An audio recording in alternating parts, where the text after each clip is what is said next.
Let's see. Oh no, it doesn't work. It paused, right? You can't see. Okay, let We me can get out of. see like the Google slide format. Are you trying to do slideshow?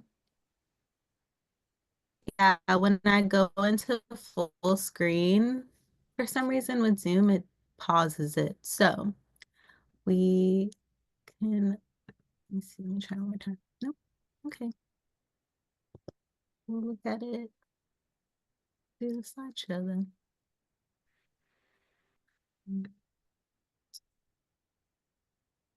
All right. So Art.coop is a hub where artists get money, ideas, and tools to strengthen their communities. And we're a part of a movement to remember the future art world with community control at its core. So we are a collective of 9 artists and cultural workers, and this is kind of our structure that we have. So we have operations side and programs, and within our programs, we focus on artist organizing and funder organizing. And I'm one of the artist organizers. And so what that looks like is doing political education.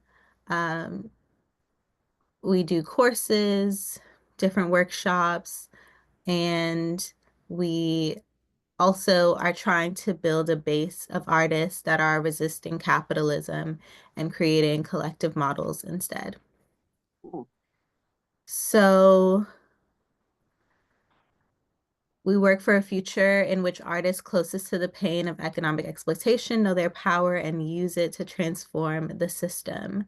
So these are working class artists and artists that maybe have had difficulty in entering the mainstream art world and are interested in different models for meeting their needs and sharing resources. And so we resource a community of artists that are committing to building the art worlds we deserve. And so we really like to hone into this framework of the art worlds that we actually want because we know that the art world can be really exploitative and individualized.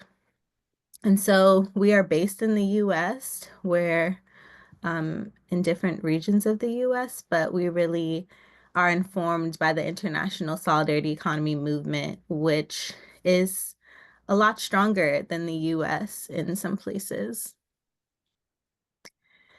And so, in case people are not familiar with the solidarity economy, I like to think of it in this framework of values. And so people and the planet over profit is really the core value because we know that capitalism prioritizes the opposite.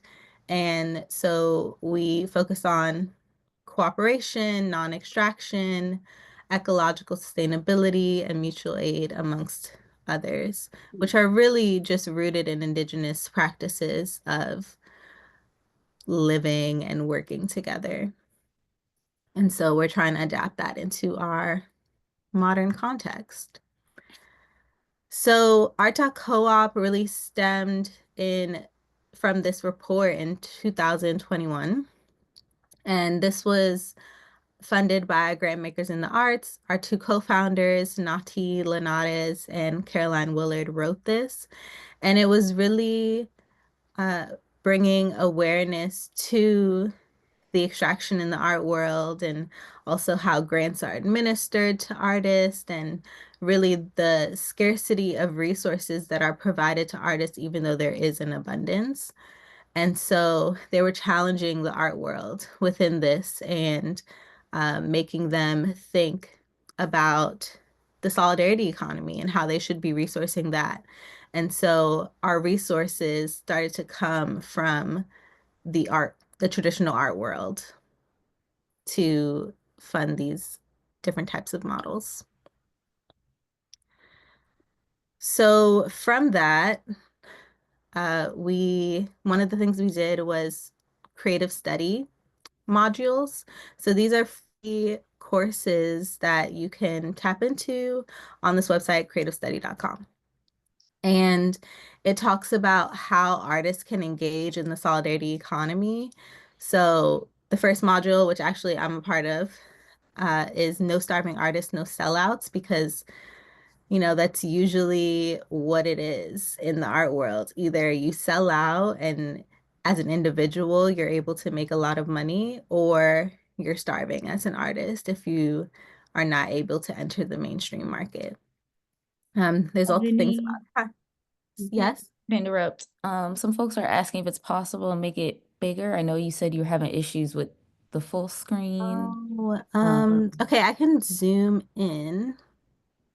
Thank you. Yeah. or maybe could you also maybe drop the link to the presentation? Maybe people could also look Oh at it yeah, I separately can do too. Actually, that. what you can do is actually go to view and slideshow. Yes, but I can try I try again. that. But when I do that, it pauses, right? You can't see it now. Oh, it's freezing. Yeah, I see the Yeah. freeze what you're talking about. Yeah. Let's see Yeah, which I one don't you. know why Zoom does that now. Can you try the top one where it says slideshow and then the arrow down and then presenter Yeah, view? presenter That might view. work. Yes. There Oh, you go. perfect. Thank you. Oh, so you can see it now. Yeah, yep. Oh, Yes. that is a trick I didn't know about. Thank you. Online teacher trick. Thank you so much. And sorry that it was hard to see otherwise. Okay. So yes. So these modules talk about time banking, guaranteed income, which there was actually this project within New York City where artists were given a guaranteed amount of $1,000 a month for 3 years. Um, Oh, and there's also a podcast that we have called Remember the Future. And we have one season so far, and it really just talks about how artists are engaging in the solidarity economy. And we have another season coming this year that will highlight our fellowship, which is something that I will talk about next. So, the Remember the Future Fellowship is something that we started in September of last year. And because we are at this intersection of the solidarity economy and the traditional art world, we see that we have a privilege and that there's a gap between the two. So, generally, collective and cooperative models within the arts are not able to access funding. It's usually if you're an individual or a nonprofit. So we wanted to fill that, and we wanted it to be a low lift because generally grants can be really tedious. And we did this through a nomination process. So we internally nominated 13 groups across the US. We narrowed it down to six, and we invited them to receive $15,000 as well as $1,000 for technical assistance over the course of a year. So, with this cohort, in addition to them being resourced, we wanted it to be a peer-to-peer learning environment. So they get some political education. They also get to have practice exchanges where we focus on specific topics and they're able to exchange ideas and resources with each other. So,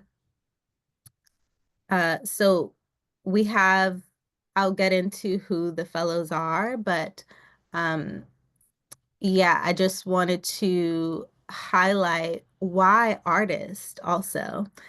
And it's because they're really foundational to our reimagining and igniting of cultural shifts. And we know that the hyper individualism of the art world needs to be dismantled. And even within the individualism, like we hear about artists in the art world that are even bigger artists and they are challenging things like Spotify, who give them very minuscule amounts of money in payouts, and also venues that are exploiting artists and making more money than they are. So the solidarity economy gives us these models of collectivism that embodies the structures we need.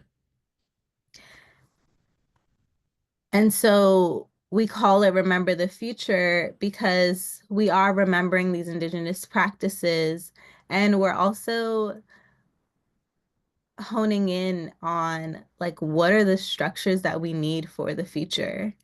When the revolution does happen, what is the infrastructure that we will actually have in place to accommodate our new system?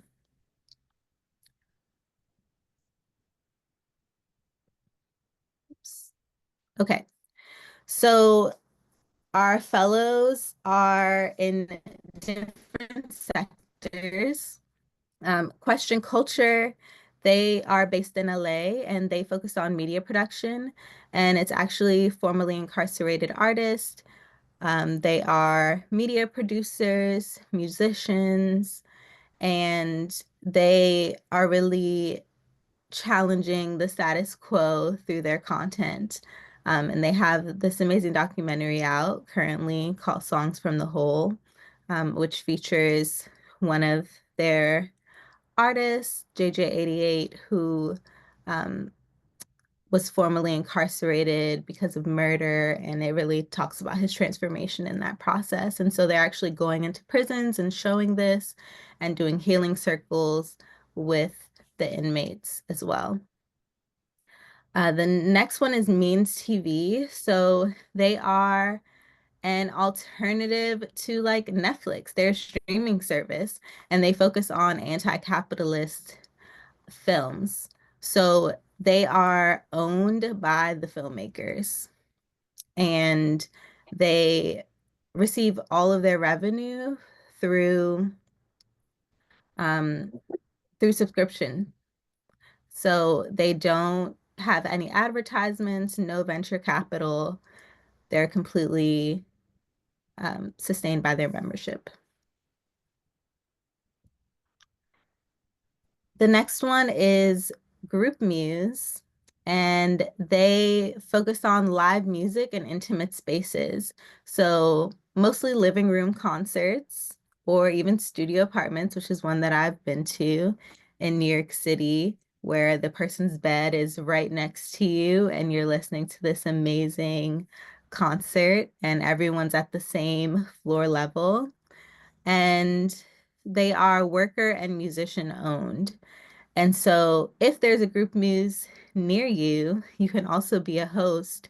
It's really driven by people opening up their homes to accommodate these artists. They also have other venues that they partner with, but it's mostly these intimate home concerts.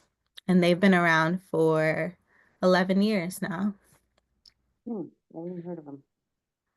So the other one is Artisans Cooperative, and they stemmed from the Etsy strike in 2022. Etsy had received an influx of profit, $161 million, and instead of dispersing that money amongst their sellers, they actually increased the fee. So 30,000 sellers went on strike, and they started to reimagine what it would look like if they actually did receive that money and if they did have power within the Etsy marketplace. And so Artisans Cooperative stemmed from that. And so this is member owned. It's owned by the artisans. There's like over 300 artisans across the world that are a part of this crafts marketplace.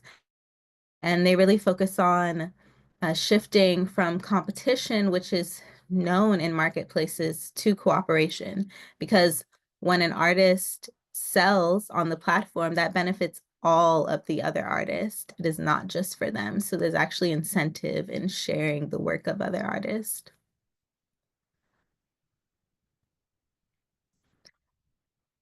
Okoteo Cultural Center. They are based in Western Massachusetts, And they are an indigenous group that focuses on land stewardship and also cultural preservation of their traditional practices.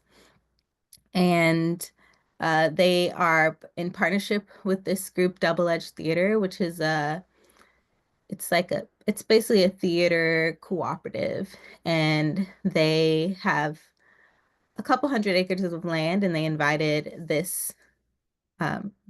Ogokoteo to steward their land with them and to use that space to do things like hide tanning, storytelling, really having youth-centered education and all of these different cultural practices to retain their traditions. And the other one is Acres of Ancestry. And so they are based in the South, across the South, and they focus on land stewardship as well, but um, they also are really honing in on fiber art and the intersection between the two. So a lot of their members use sweetgrass, for example, and in order to get the best quality, you actually, like a lot of it is privately owned. And so they're working on getting land access in order to access the best quality sweetgrass. But they also are creating this art collection that is preserving Black art within the South.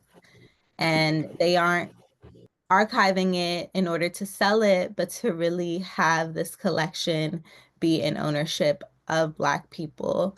And they serve their members completely. Like all the money they receive is to acquire this art. Um, and so they're they're really inspiring and amazing. I love the work that they do. Highly recommend you go on their website and see some of the craft that they make. Um, and so those are our fellows. And I just wanted to also provide some resources in case you wanted to learn more about our work through our website, our Instagram, the creative study videos, our podcast, and feel free to email us. My personal email is ebonyarts.coop, but I'm actually going on leave next week. So if you wanted to tap in with the team, you can write team@art.coop. Thank you. And I guess we have a couple minutes. I don't know if anyone has any questions. Yeah. Thank you so much, Ebony. Yep, we can open the floor for questions if anyone would like to come off mute or put something in the chat. Thank you so much for being here, though.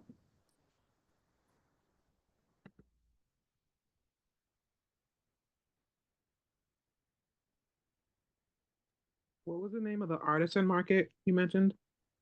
They're called Artisans Cooperative, Thank you. and they're open to membership. So if you're also an artisan, feel free to try to join.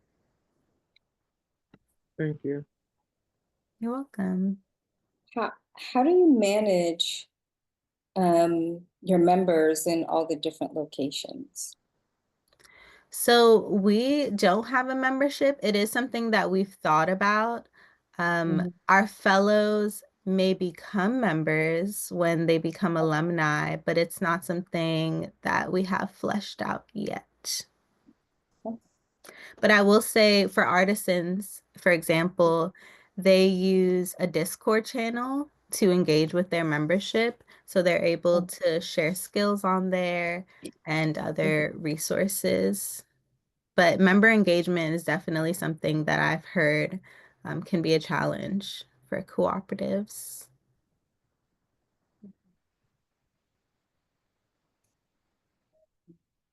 Set up a Discord channel.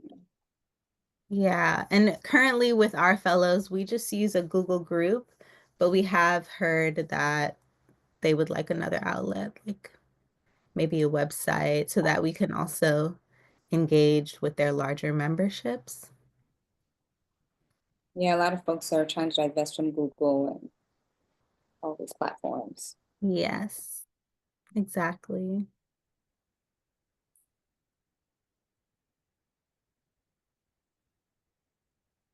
And then we're going to start these practice exchanges spaces, like I mentioned. And so that'll be an open space once a month where people can tap in with each other as well on various topics like conflict transformation, how to receive funding.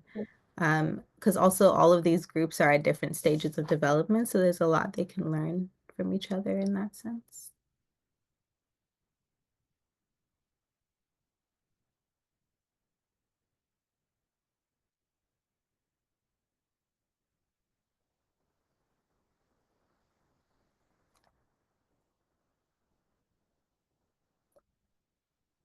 I think we're at time. So thank y'all so much for listening and inviting me. Thank you so much, Ebony, for joining us again. Ebony was with us for the Black Study session back in December, so glad to have you back in the North Star space. I actually had a quick question. I know we have a few minutes to transition, but with the Remember the Future Fellowship, I guess I'm curious, like, and this is the first time y'all are doing it, correct? Yeah. Okay. I was just curious, like, what were there certain like outcomes or things that y'all were, yeah, because everyone's in different, spaces in their development. Like, I'm curious, like, what were some of the, I don't want to say outcomes, but that's the best word that's coming to mind. Like, what were the things that you're hoping that people will gain, I guess, at the end of the fellowship and maybe even beyond? Like, what is kind of the vision even beyond the fellowship too? If you want to, you can speak to that a little bit more. Yeah. So we initially wanted this to be a $1.5 million special interest fund, and we would resource the artists for at least 3 years. And we realized that foundations were reluctant to seed that. And so we wanted this to be a pilot. So that was one of the main things. And we wanted it to be a space where artists can receive unrestricted financial support, because all of these groups, even though they're at different stages of development, the financial precarity is something that is across all of the groups. So we knew that 15K would be a substantial enough amount to make a difference. And hopefully over the course of 3 years, if we get more funding, that would make even more of an impact for them. And we wanted them to see that they are not alone in this, because it can be hard to find other groups, especially within the art world, that are cooperating. And we wanted them to see themselves reflected in each other and to have this space for peer-to-peer learning of their challenges, their triumphs, and to really create a community amongst them. And so we also want to have a retreat this year where they'll get to meet in person, because so far it's been virtual. So that can also allow some deepening and a connection to a land project that is in alignment with solidarity economy values. So yeah, we just want to also show the world that these models exist and that artists can find another way to meet their needs and create businesses that are not exploitative to their spirits and creative practice. Thank you so much. I appreciate that. Yeah, thanks for the question. All right. Well, again, thank you so much, Ebony, for joining us. Feel free to put some love in the chat. Come off mute to thank her. But we will be transitioning to our next speaker, Lakeisha. Welcome. Thank you for being here. Who's the executive director with Ujima Collective. So thank you so much for being here. And Thank you. pass it Thank you over for to having me. you. Good morning. Thank you. And I want to apologize in advance. I'm on a computer that is not my own computer, so it's moving a little bit differently than what I'm used to. And I had actually planned to do this video from our cooperative store, but there's renovation happening in the building and they're redoing the floor. So we had to close the store today. So good morning, everybody. Good morning, Grand Rising, Great Awakening. I guess many of us are on at least an hour difference. It's 11:45 in Pittsburgh, so that's where I'm at. I'm with the Ujamaa Collective, and I'm excited to be here. I I guess we all got connected through the conference last June. Came to St. Paul for the first time and had an amazing experience with y'all. So thank you for inviting me here to share. So Ujamaa, I do have some slides and I do have sharing capability. Yep, you should be able to share. Okay. But we have been doing this work in Pittsburgh, in the Historic Hill District. Let me find where I'm at here.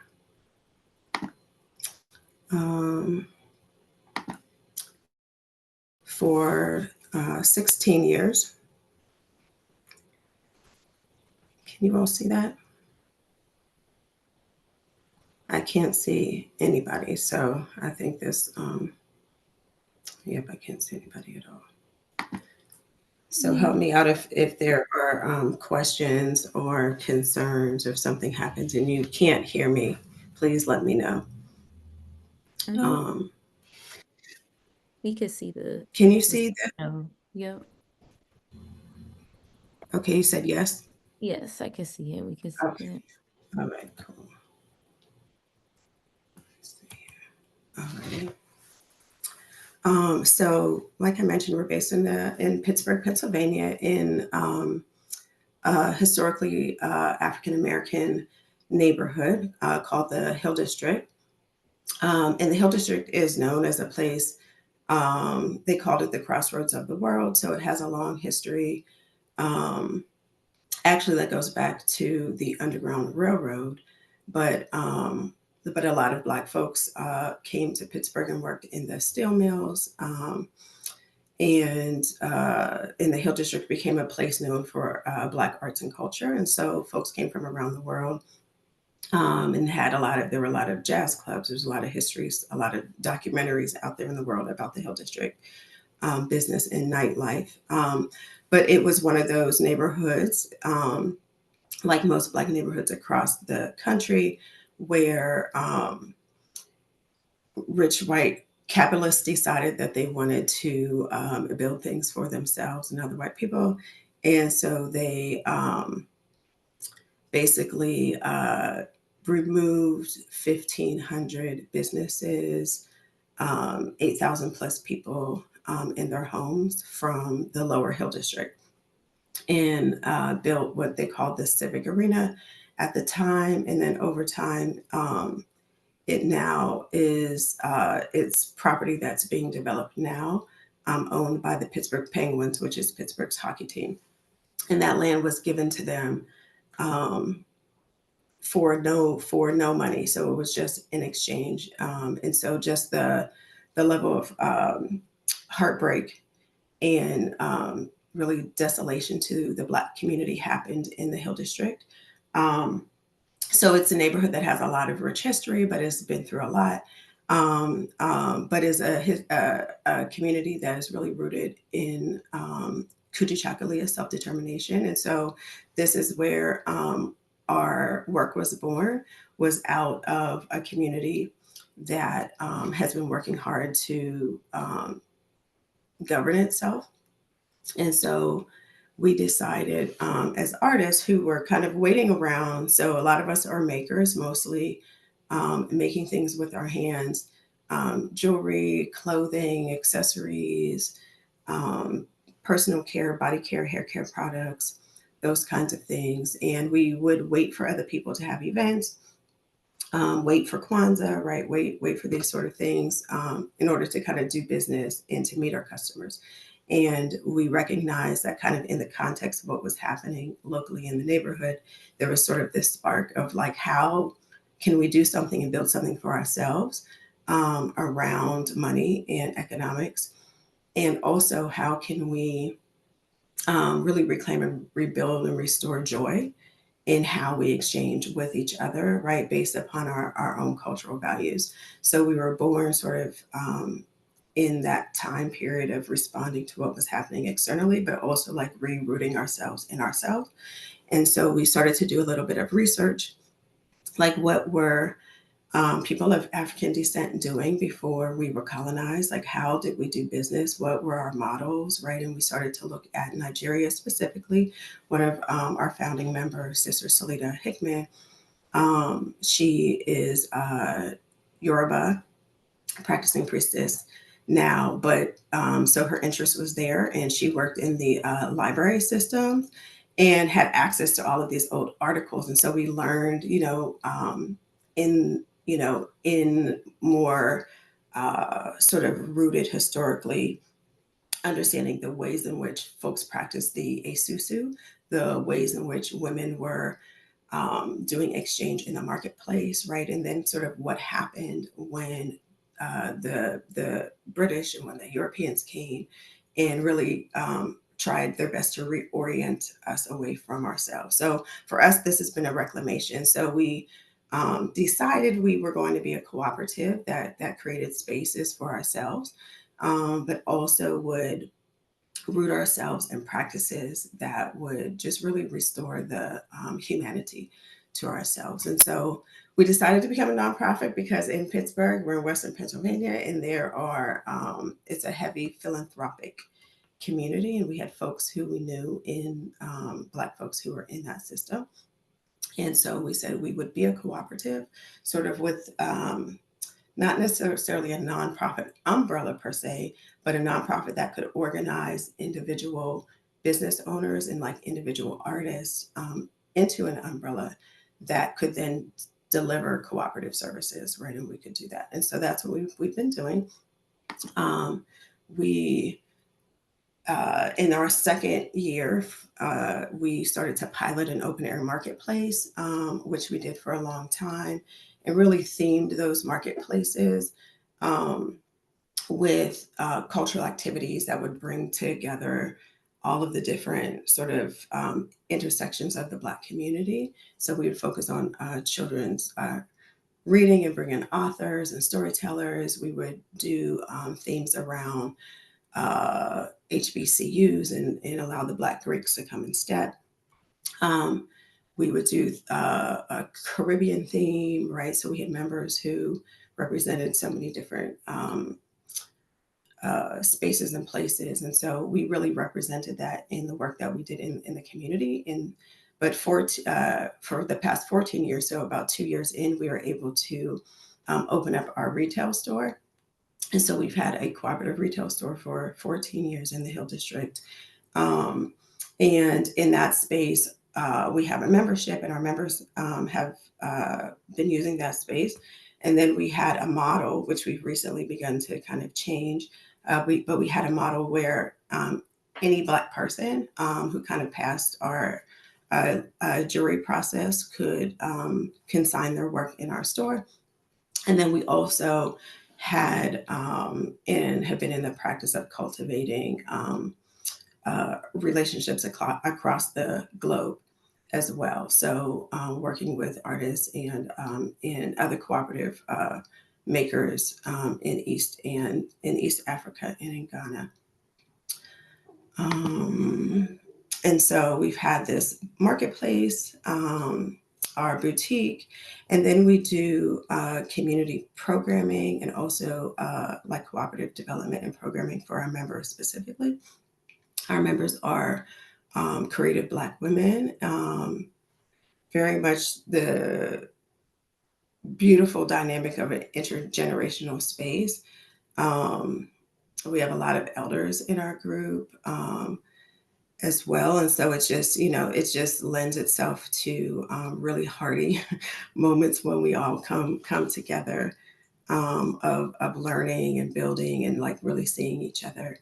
And then we've really developed a lot of partnerships over the years, ones that have allowed us to access sort of the resources and support for us to travel. So we've taken, our members have traveled to a couple of different places. And in 2019, in the year of return, we took 10 young women to Ghana.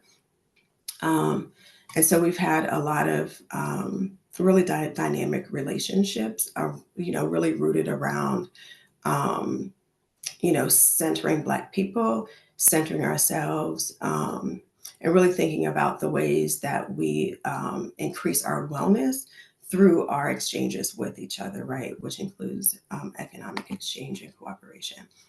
So I'm just to talk a little bit about our membership. So I mentioned that we have a nonprofit, um, and then we also have a cooperative of members. And so we've begun in the last year and a half, 2 years of as we've grown, right? Really, actually, as we've like begun to travel and have been doing more relationship building, specifically around Black cooperation, right, and really understanding. Um, as a lot of this process for us has been like we've been in. Sometimes you're in practice so much that you have to kind of step back and be like, what have I learned? And so I've had some of those moments, right, when we have ebbs and flows in our business, when there's times when we haven't gotten those grants as a nonprofit to support, um, really like subsidize some of the work we do, when our store is not able to break even, which doesn't happen all the time.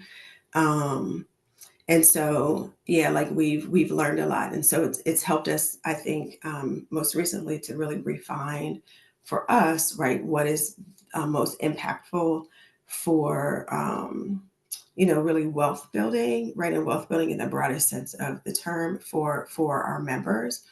Um, and so it's helped us to kind of hone our membership, and so we used to just have sort of one tier of membership. Um, and we've begun to think about, one is we had people in the space who were not members, but they were also cooperating, right, with us and were participating. We said, how do we bring those folks closer into the circle? But then how do we cultivate the circle and hold the circle in a way that folks are not just wanting to put their things in the store, but that we're really nurturing and being more intentional about the relationship building, so that because we've learned that it's not necessarily just individual people making, doing a lot of individual different arts and crafts and making things and then putting them in one place, but how can we hone our gifts and skills to be doing more work together? And so thinking about that and thinking about our store and our membership, we tiered our membership so that if folks who want to just participate in some of the basic things that we do around, like the pop-up markets, the boutique, they can be general members. But the membership plus is kind of the place where we are now doing like cooperative circles, specifically around fashion, personal care, production, right? Products for the body and for our wellness in that way, and then creative community engagement.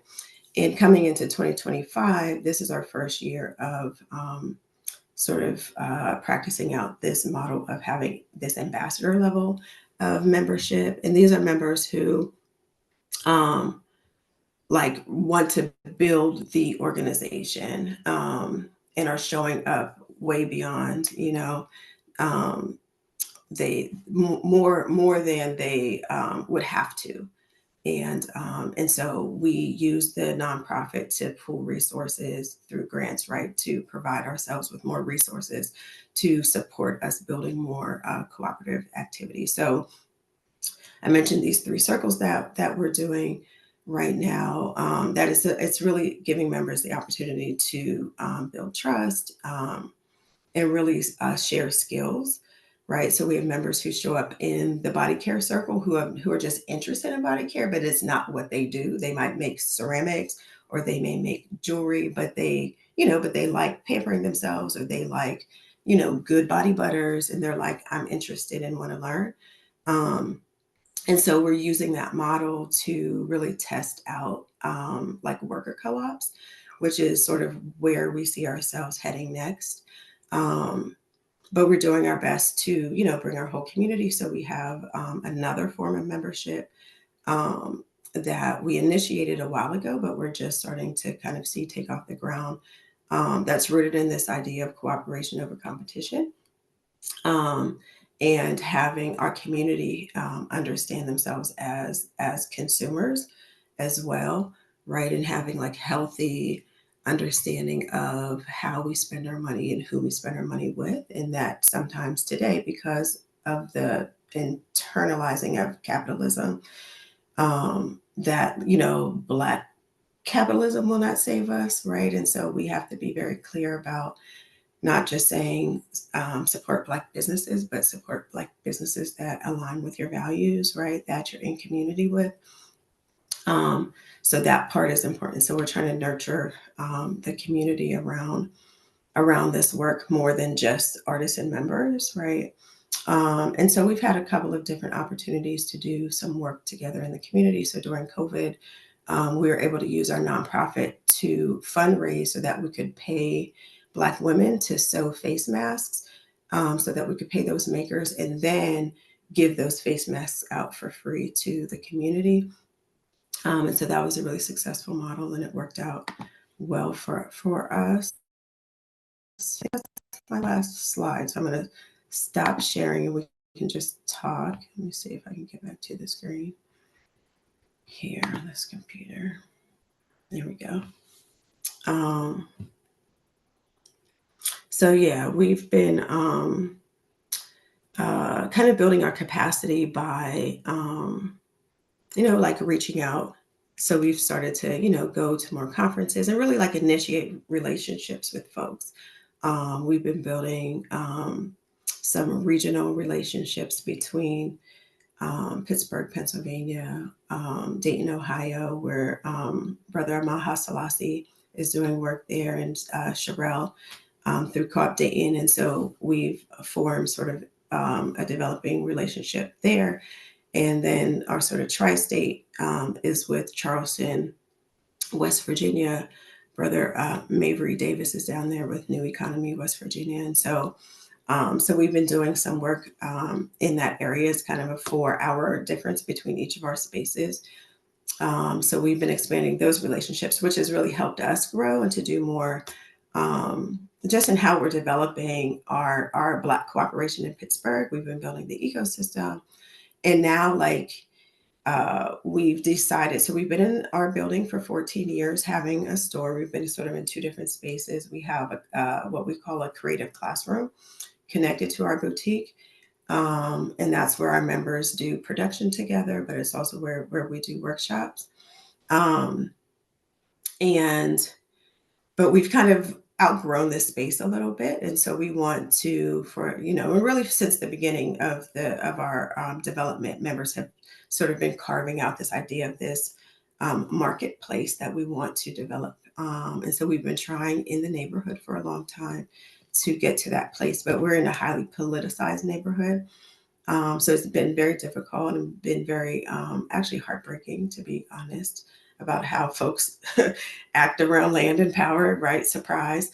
But we've decided that we are no longer going to extend the lease where we're at. So we're doing some stepping out on faith after 14 years of operating a retail store. So we feel ourselves like sort of going back to our roots and really like, let's live out these principles. Like, how can, and it's like when you can't see the thing that you built tangibly, like to let that go in order to have our hands open for the thing that we want to sort of build together in this season. So that's kind of where we're at. And our members we've been doing a lot of visioning around what we want to see. So for us, coming out of like the circle work, we want to see in our next space an apothecary. So we want to do just more wellness work, developing more brands of products together. um, we are interested in, like, when we think about like our business model around the work we're doing together, we would see ourselves connecting to these networks, right? So where there are places where Black folks are opening up cooperative retail stores and grocery stores, right? We would see ourselves being in that network and being able to supply um, a work between our spaces, right? So in our next space, we want to be able to have right our members work, but also um, intentional relationships inside of this network at Black Cooperation that has been developing. We've all been reading the same books, right? And so I think that this is like we're just in a ripe season. So I'm excited to just be in conversation for the last couple of minutes, however many we have left, and yeah, and I can talk, answer, listen. Monica, I see your hand. Hi, Lakeisha. I think that what you're doing is beautiful. Um, and it's that wellness piece. Can you hear me? Mm-hmm. It's that wellness piece that really hits with me. I would love to invest in wellness products like body butters, natural hair care from Black people. And it's hard. And I think Mm-hmm. I learned from another one of our participants, Scarlett, that even Shea Moisture used to be a Black owned company and then they sold. And now that's why she's decided to not keep buying, to continue buying their products. So I would just want to know, how can I support you today and how can I get involved in your efforts? Wow. Well, I appreciate that. I really do. So we actually during Kwanzaa, this past Kwanzaa season, we lightly launched our capital campaign, and so we have some language up. We're using Give Butter, and so that is on our website, and our website is UJAMAA. It's ujamacollective.org. Um, and you can also shop on our site. So we have a lot of the products that are in our physical boutique are on our website. We're going to be revamping our website this summer, but those are two ways to support our campaign for a new space. We actually, as we've been sort of building the ecosystem, we decided that it's clear that we won't survive without cooperation in the larger neighborhood. Um, right, which we've been doing, but now we are actually exploring this idea of a multi-stakeholder co-op so that we can develop our next space in tandem with other people in the neighborhood who really need space. And so at some point, our capital campaign may lead into that, but right now, the information about what we're intending to do is on our site. So that's one way. There's also another campaign if you just want to give to the everyday work we're doing. There's an opportunity for that as well, and that's also um, on the website too. So thank you. I appreciate you asking. Thank you. I will follow through with all those steps. Hmm. Hi, Lakeisha. This is Charlotte. I am Monica's mom. And the reason why this is so incredible to me is that part of our business plan was that once we got the selected community healed and stabilized, we had a plan to use the trade office here in Minnesota to get kind of scholarships and help in traveling to Africa so that we could set up networks and Hmm. obtain products that we could sell on our website. So you're already doing what we had. So I want to ask you, when it came to scheduling the trips and stuff, did you go through the trade office for the state?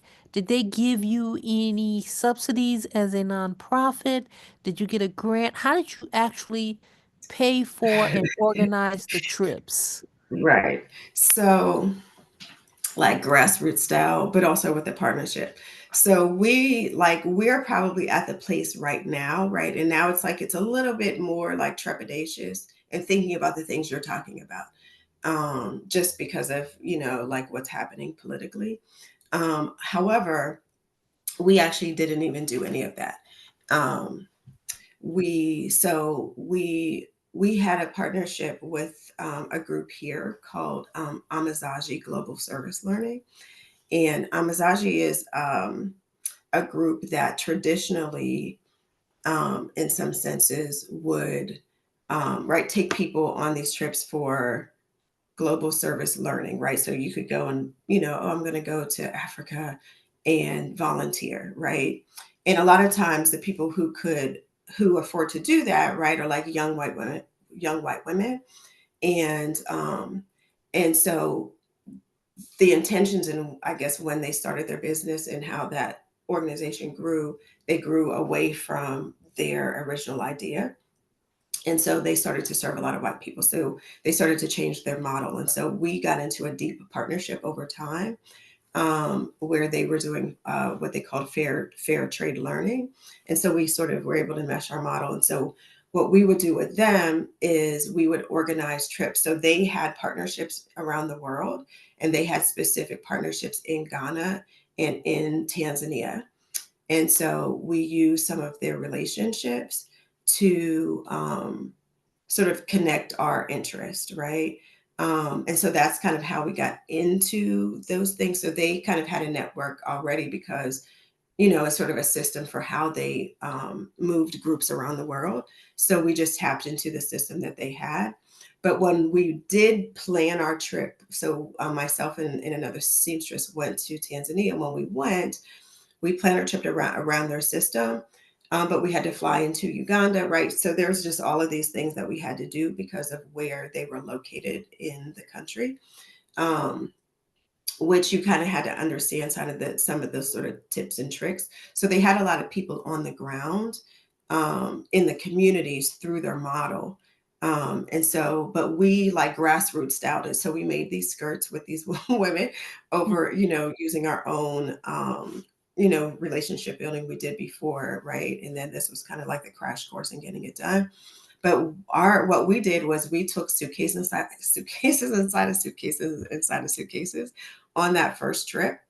Um, and right, and then brought all of these suitcases back, and we just did some innovative the things that Africans do, right? We balled them skirts up in the smallest amount of space with rubber bands and brought back like 350 plus things, right? In as many suitcases as we could handle.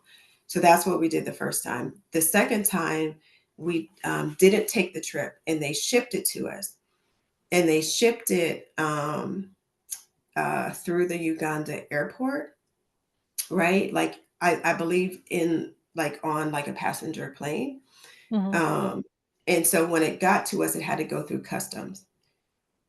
And so when customs goes through your things, right, even though they marked it as something else, they can look at the intention and be like, you're probably selling these items, right?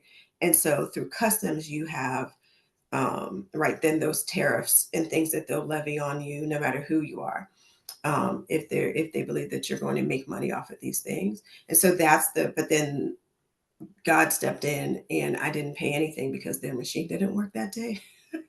um, I know it's a little crazy.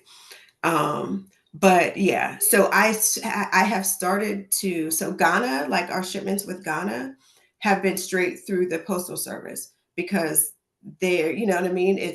There's more development around that than where I was at in East Africa. But in East Africa, there is like an East African, as I started doing some research and connecting with some folks in that area, there is like an East African sort of trade like commission. So there are some resources assorted, but we haven't had to like go through the government yet.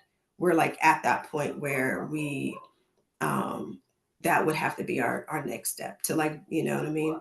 Mhm. So yeah. Because you're kind of under the radar in volume. Yeah. Yep. Yeah. Okay. Yep. And so what we do now is like some of the products we do carry in our shop, we work through other fair trade companies who've already done it, right? But our goal is to create a fair trade company who is doing it, right? So like African Americans, Africans, you know what I mean? So Mhm. it's trying, you know, because those are the relationships that we need, right, in our cooperative network, because there's a lot of other people involved, and we need to create that, right? So like our goal in particularly in fashion, but also in body care, right, is to be able to have direct relationships. So when we took the young people to Ghana, a part of that trip was actually going to northern Ghana in shea butter country, right? And really meeting women who, you know, who have been doing this work for a long time, looking at the ways in which they were processing the shea nuts, right? You know, and just really learning about everything. Um, so yeah, so that's what I'm interested in. I feel like that's, you know, what we've been building towards. Um, and you know, and now just again, it's like now more than ever, you know what I mean? And I think I was just you know, I think we've um, you know, this whole thing around, you know, nonprofits who are doing things that are extra blackety black or whatever, right? Are now at risk, right? And for me, I'm like, I've been thinking about this for a long time, because even without this kind of political climate, we're always at risk, right? And so being a nonprofit is a strategy. You know what I mean? It was like, how can we Mhm. free up some resources to invest now to like develop the direction that we want to go? But you know, the whole idea is really about like creating some things that we can live and breathe, right, and that are sustainable, and we own the means of production for ourselves, and have the relationships connected to the resources that, yeah, that we can create these like sustainable cooperative networks. And so that, yeah, so that really is like the goal. So even when we think about our next space, it's like it's retail connected to production spaces. It's getting Black women out of their homes into the spaces where, you know, the physical cooperation can take place, as makers and producers, you know, and creators. And then connecting with community, you know, in that process. So you know what I mean? Because that all is like economy. It's how we're taking care of ourselves. Thank you. Hmm. All right. Well, thank you so much, Lakeisha, for joining us this morning and sharing more about Ujima Collective. Are you able to share your slides with us so we can share that out with I the sure folks? can. Yep, I can Okay, email thank that to you. you. All right, great. Well, Yeah, again, thank thank you. you. Feel free to put some love in the chat. And we're going to transition to our next speaker for the morning, Zinnia Coleman with the Fields at Root Springs. Welcome. Thank you for being here, for your patience. You should be a co-host, so you should be able to share as well. So I'll pass it over to you. Thank you. Perfect. Well, thanks for having us this morning. I was going through the website with all the current cohort members, so everybody seems to be doing really amazing work, and I think the work that Nexus is doing to help out folks is even more amazing. Um, Beautiful. Okay, so I have a quick presentation, and then you said about 15 minutes, right? 15 minutes Uh, ish, and a Q&A. yeah, you have about 20 minutes to share. We have until about 11:45 before our break, so Okay, that perfect. time. Yep. Perfecto. Okay, well, I'm going to let me get it up so you guys don't have to see my very messy screen. Present full screen, present. Okay, perfect. Let me go back to the top and then I will, 1 second, Zoom, share screen, and it'll work for me. Okay, perfect. Okay, beautiful. So yeah, I'm Zania. I'm the engagement manager at Root Springs. I have been in my position for about 2-ish years. And before then, and still, I kind of hold other community positions, primarily around like arts education and arts teaching. But through Root Springs, I've really gotten into Some of even I think a mission that aligns with my interest with art, and it's like sustainability and what is needed for that for artists. And I think rest and respite like across all like areas of marginalized communities and things. And so I think my alignment with Root Springs is like making that space accessible, making sharing some of the narratives and stories, and primarily I think giving helping educate people around why rest and respite isn't necessarily like a luxury item and more of a necessity for everybody's sustainability and holistic well-being. So I have a quick presentation that primarily focuses on who we are, how we started, some things about our structure, and yeah, and then at the end we'll have some time for questions.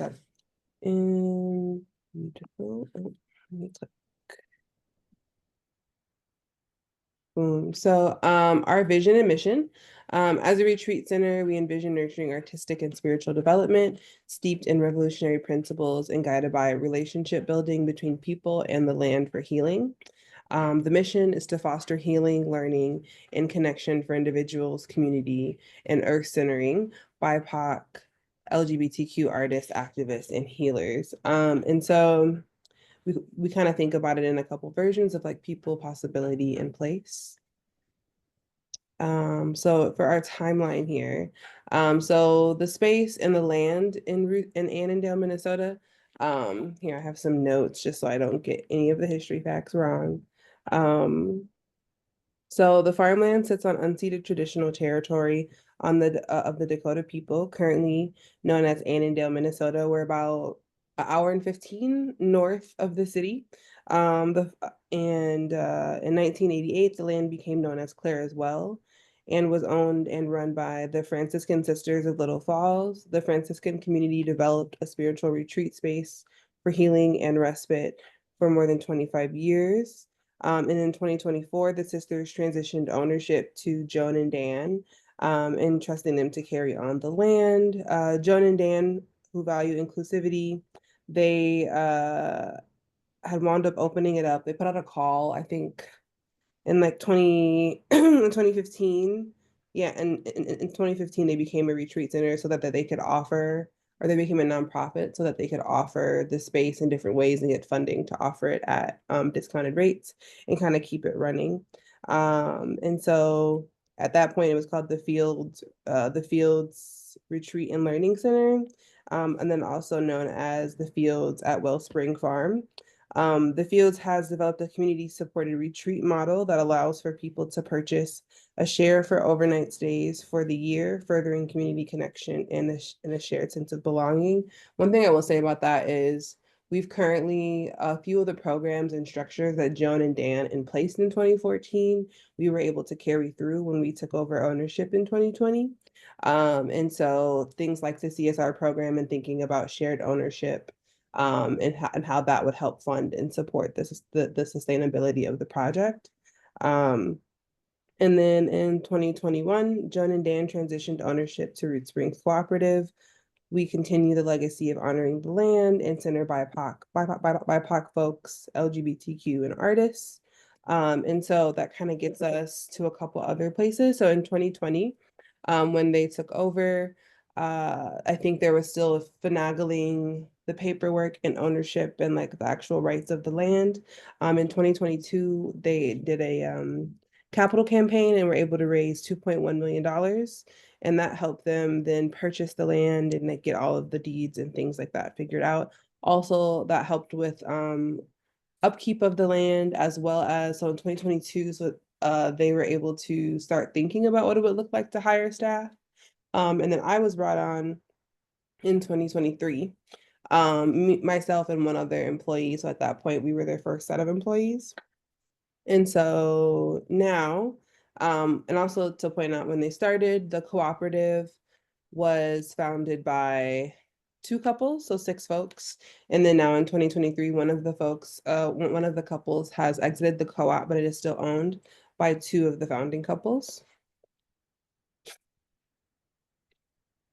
And so here pictured, because we actually had a reopening, we went under renovations for our like main communal space on the farm in last year, and the renovations took about 9 months. And so we had our opening celebration, and we were finally able to like get some documentation. But in the picture is the co-op founders, the staff members, the board, and the fundraising team.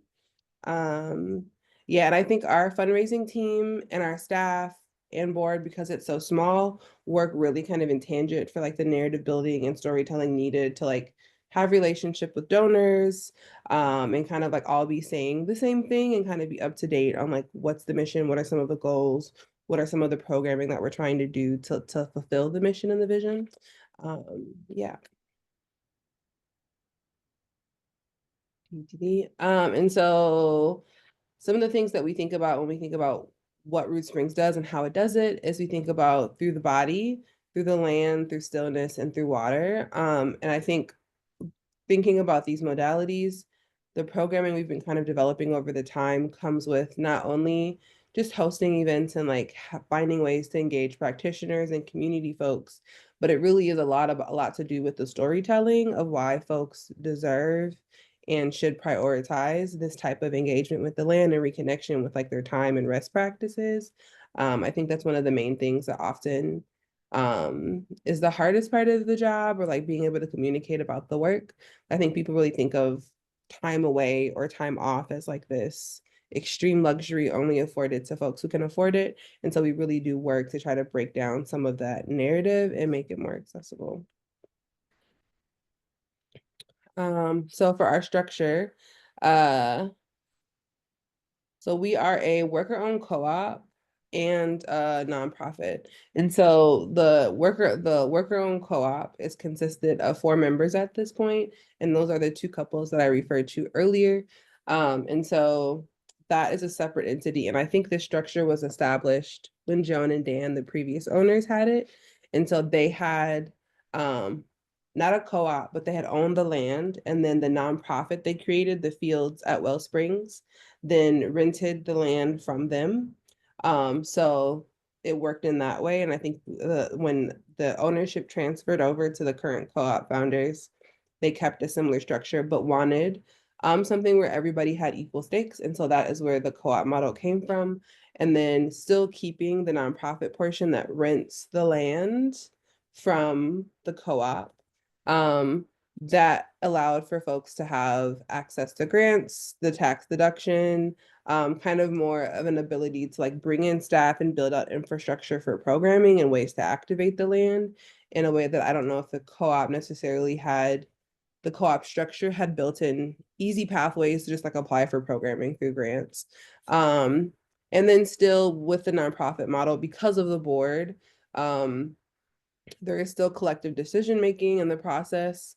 And so I think between the co-op structure and the nonprofit structure, they still speak to each other in terms of who's making decisions. Some of the structures put in place to like ensure that the vision and mission aren't aligned and still working. And I think one thing that's unique about our space is, let's see if I have the picture. No, okay. So 2 of the co-op members, Signy and Alice, they actually live on the land. And so I think there is, in our bylaws, there's overlap. So the co-op members hold 2 seats on the board. And so there's always a conversation about like the needs of the land and like having that reciprocal back and forth between like the board's vision for the land and what it can do, and also like what's really happening. Because I think with a land project specifically, there can be desires for specific things like around programming and engagement, but I think land stewardship is also a separate commitment and has a certain amount of dedication and like other things that you have to maneuver when like things come up and like there are priorities on the land. So I think that relationship is really important for them to speak to each other. So why a cooperative? A cooperative enterprise, as defined by the International Cooperative Alliance, is based on the values of self-help, self-responsibility, democracy, equality, equity, and solidarity, as well as accountability and transparency. It must operate democratically according to a set of principles that include open membership, equal voting rights for each member, regardless of how much is invested, one person, one vote. returns based on use, continuous education, and concern for community. And one thing I think that while exploring new ways of ownership, because I think in the world of land back and land stewardship and land projects, the conversation of ownership comes up often as people do not want to perpetuate previous systems that are just about like who owns it, who's on paper for it. But the reality is, if there isn't a system set in place by folks who are anti a system, then like other people buy it up and other people do what they want to do with it. So I think there is this negotiation in the land back area, or like the ethical land ownership conversations around what does that look like and what are some of the new systems to build out. And I bring that up to say, when one of the co-op founding couples exited, there was a lot of conversation around like what then how do you divvy up things, how do you break things up, how do you like separate things. And I think in other structures that aren't cooperative based, there are already some systems in place that like allow and are written for divvying up assets, like separating responsibilities and things like that. So the cooperative model is beautiful. And I think there are a lot of things depending, especially with the worker owned co-op, there are a lot of things that still need to be worked through, but I think it's a process that the folks at Root Springs have committed to just figuring it out as it comes. And it's not always perfect. And I don't think all of the logistics, especially once you get like people and beliefs and feelings involved, it's not always seamless, but it's just the continuous commitment to trying something new or trying the structure or committing to the structure that you've chosen. So DD. And so yeah, the nonprofit I think really helps us out with being able to facilitate a structure for engagement and bringing in community in a way that the cooperative model didn't necessarily have a clear path for. So the fields board steers the organization towards a sustainable future by adopting sound, ethical, and legal governance. And I think one of the things also is we try to have a very open line of communication between the board and even like what programming looks like, because a lot of the folks on the board are just like extremely dedicated to what Root Springs is trying to do. And so there's always room for like input, involvement, and even like one of our board members is a CSR member that like owns a share in like being able to stay on the land regularly. And so there's like, I think it's really important to have multiple areas of like our structure speaking to each other, just so there isn't, I don't know, it's kind of hard to stress the importance of it, but I have seen examples where there are like very clear delineations and people aren't speaking to each other, and it makes it hard to like allow funding and donor engagement to reflect the programming and things of that nature. So and then of course I think the benefits of nonprofits along with the structures it allows for grants, tax deductibles, and then the board, yeah. So those are some of those pieces. And then just something else to add, as a retreat center. So we are technically, I think at some places we'll call it a farm. We don't have like produce that we sell or anything like that, but we're a land-based project that is holistically a retreat center. And so our revenue kind of comes from a couple different places, and like the retreat center in itself with people coming and staying on the land is actually not where we get the primary amount of our revenue. And so the earned revenue from like land rentals, people staying on the land is only about 12%. The last year we were able to do under the leadership of our then executive director, Bridget Kelly, we were able to do nourishment campaign, which was basically trying to establish a subscription-based donor situation.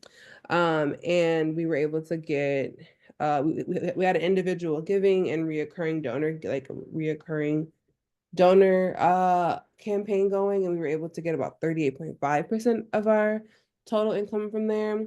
But then the rest of it comes from institutional grants and institutional giving and relationships. And so yeah, that's just something to keep in mind. I think even though we do have like a thing that we sell, that is still very little of our actual earned income.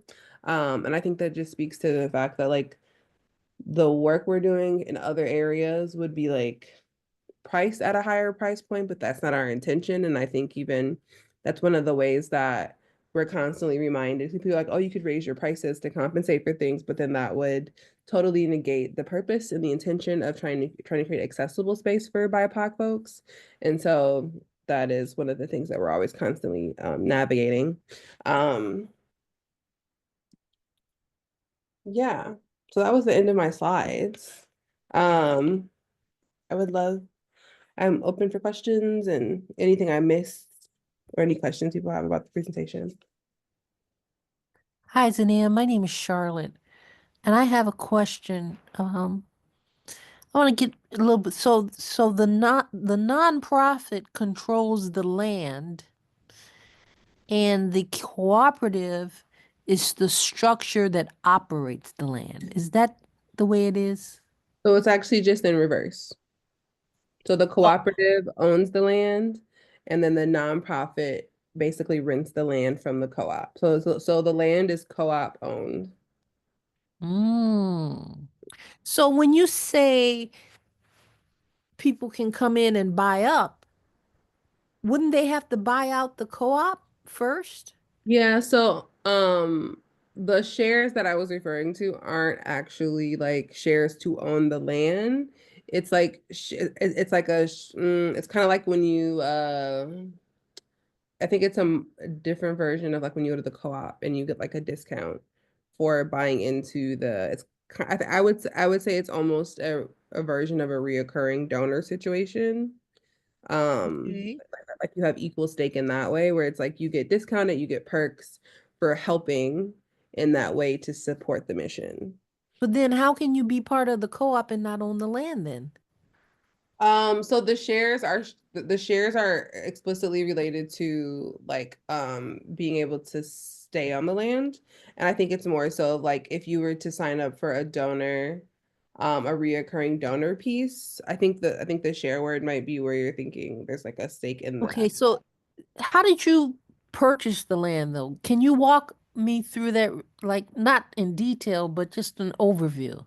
Yeah, so um the land was transferred over to Joan and Dan after the nuns had owned it in 1988 and around 2014, I believe. And then right around the uprising, Joan and Dan were looking to pass the land on to somebody. I think in the era of land back and things like that, that was something. And they put out a call. And actually, a person that was also a part of that initial call was Rebecca, and she now owns Magia Chai in the northern I always forget about it. The Boundary Waters. She's closer to the Boundary Waters. Um, Okay. and so then when the land had transferred over, the ownership is split up between this. It was originally split up and bought as a co-op owned piece of land by the six individuals, the three couples. Okay. Mhm. Okay. So there was an exchange of funds in order to okay, I see what you're saying. Yeah, and the capital campaign in 2022 helped with that tremendously. Okay. All right. So other than just basically owning the land, the nonprofit runs everything. So Mhm. even if someone came in to take over the nonprofit, they wouldn't be able to take over the land. Correct. Gotcha. Mhm. Okay. Thank you so much. Yeah. So in the chat, Ebony has, are y'all connected to nuns and Mhm. nuns, NONES? Yeah. So no, the nuns currently don't have any like current like stake or input in the project on the co-op side or the nonprofit side. I think because they had been in that community for so long, I think their relationships to the folks around it are kind of what still holds a lot of our ties to that space and the people around it. So like a lot of folks who did youth programming in the 80s at Claire as well still come back to the land and like it looks very similar to when they were there. But there is no like direct involvement with the nuns. But they do love to just like keep in touch and hear about the work. Yeah.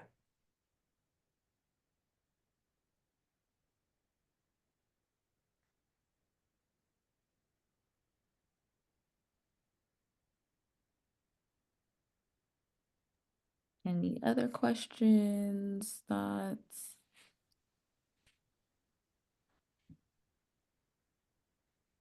Was there anything that like specifically about co-ops or our co-op that I didn't touch on that people were interested in or interested in hearing about? The capital funding camp. Okay, because I want to talk, dollars and cents here.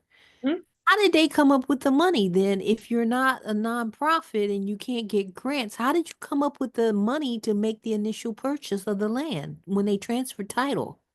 Yeah, so we had an amazing fundraising team, and I will say I think a large chunk of the money came from a large chunk. We have Jessica Rosenberg and Nell Pierce, and they're a part of a few spaces, specifically at the time around the uprising. I think a lot of people were looking to spread wealth, share wealth, feel better about their money, all that stuff, all that whole conversation. And so there were a lot of like giving circles and a lot of white led giving circles that our fundraising team was able to tap into, as well as like larger institutional stakeholders helping with the initial purchase of the land. So I think a lot of the money came from that originally. So co-ops can accept donations? Yes. Are they the same way a nonprofit accepts donations? Yeah, I think the tax implication for giving to a nonprofit is different than tax implication for giving to a co-op. And I think that's also where we do a lot of separation on our end between people give to the fields at Root Springs. So people give to our nonprofit. We have had people give to our co-op, but that's not like a standard practice. Because we have the nonprofit, it's easier for people just to give to the nonprofit. And there's Okay. already a built-in system with the nonprofits to receive that. So that's just the easiest way for us.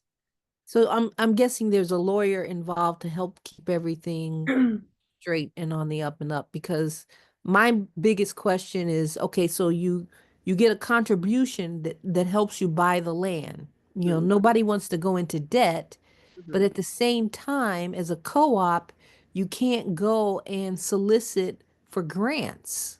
Yeah, which is why the nonprofit component. And I think that helps that tremendously helps compensate and pay for and expand how we can get money is having the nonprofit component, because the land being owned by by the co-op, that's kind of like their private investment in that way. And then the Mhm. nonprofit is the other edge that allows for that. And I think our structure is a very similar structure to a lot of land-based projects, at least that I know of in Minnesota and bordering in Wisconsin. There are a few other projects like the Philly Farms, Lily Springs.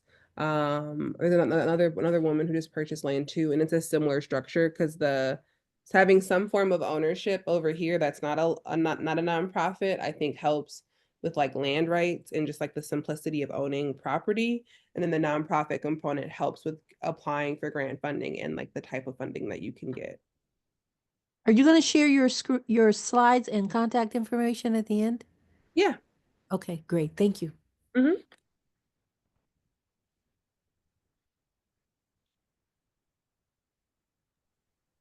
All right. Are there any other final comments to share before we break?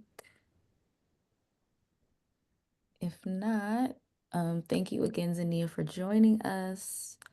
Feel free to show some love in the chat. Oh, Thank you, Nicole. Zania. Yeah. And I'll share my stuff with Leanna so you can share it out. Thank you. Alrighty. Well, thank you for having me. Yes, take care. Thank you. All right, everyone. Thank you for being here. Nicole, did you have something to say, Oh, share? no, I Okay. was trying to clap and then I Oh. raised my hand. But I'm hoping that you're all getting something from the cooperative tour. I think, I don't know if we had a chance to mention in the beginning, this is one of our traditions for especially Black History Month to like celebrate the Black cooperative work happening in the ecosystem, but also as a way to see your peers in the space as well. So please keep the questions coming. For the second portion, we have Collective Diaspora, which works in the diaspora. We have a healthcare reparations cooperative, and lastly, a co-op based out of Oakland area, but also does trips to Jamaica, Ghana, and Tanzania. So yeah, so we have a lot to still chew through and a lot of really amazing speakers as we've had this morning. So yeah, I hope it's landing. But yeah, we'll see you. Take care of yourselves, please. As always, please take care, and we'll see you shortly. Yeah. See you at 15 after, and we'll pause the recording 15 here. after? Okay. All Thank right. you. See you all soon. Yeah. Vanessa, I forgot to mention, but I appreciate the mention about being more intentional with buying Black. I think that in the recent calls to boycott Target, we really put that into perspective for me. We had some Black-owned brands encouraging us to stop. We had some Black-owned brands encouraging us to still shop at a company that clearly doesn't appreciate us because they didn't want their pockets to be hurt. They put their individual needs ahead of the collective needs. I want to support Black business owners that support the Black community. Yeah, absolutely. I really like that portion too about not just buying Black, but being intentional about like having some value alignment. Yeah, that spoke volumes for me too. Thanks for sharing, Vanessa. Have any of the co-op groups that have come so far sort of align with what you're thinking about? I heard some people talking about buying wellness items. I'm hearing talk buying Black. But yeah, is anything sort of aligning with your cooperative visions and missions as you continue to develop your work?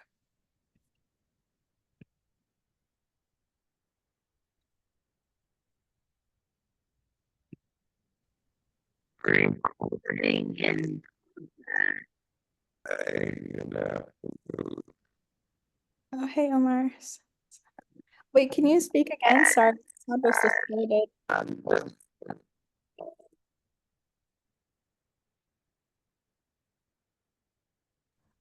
You're sounding really different. Yeah. Sounds like it's breaking up and like lower. I don't know. What do you call it? Okay. Try to reach. Yeah. Oh.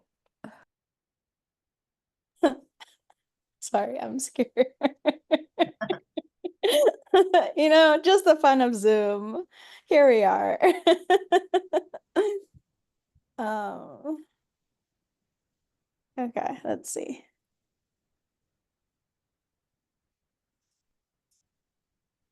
Recording in progress. I'm like a lion. Oh no. It sounds like baby Darth Vader.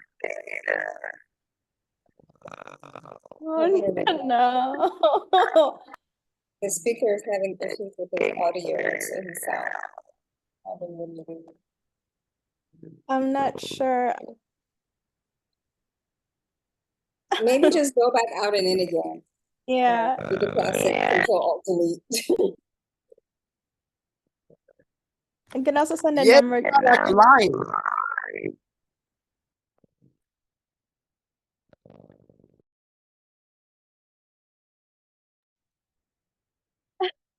Um, oh no. At least I got a laugh out of something.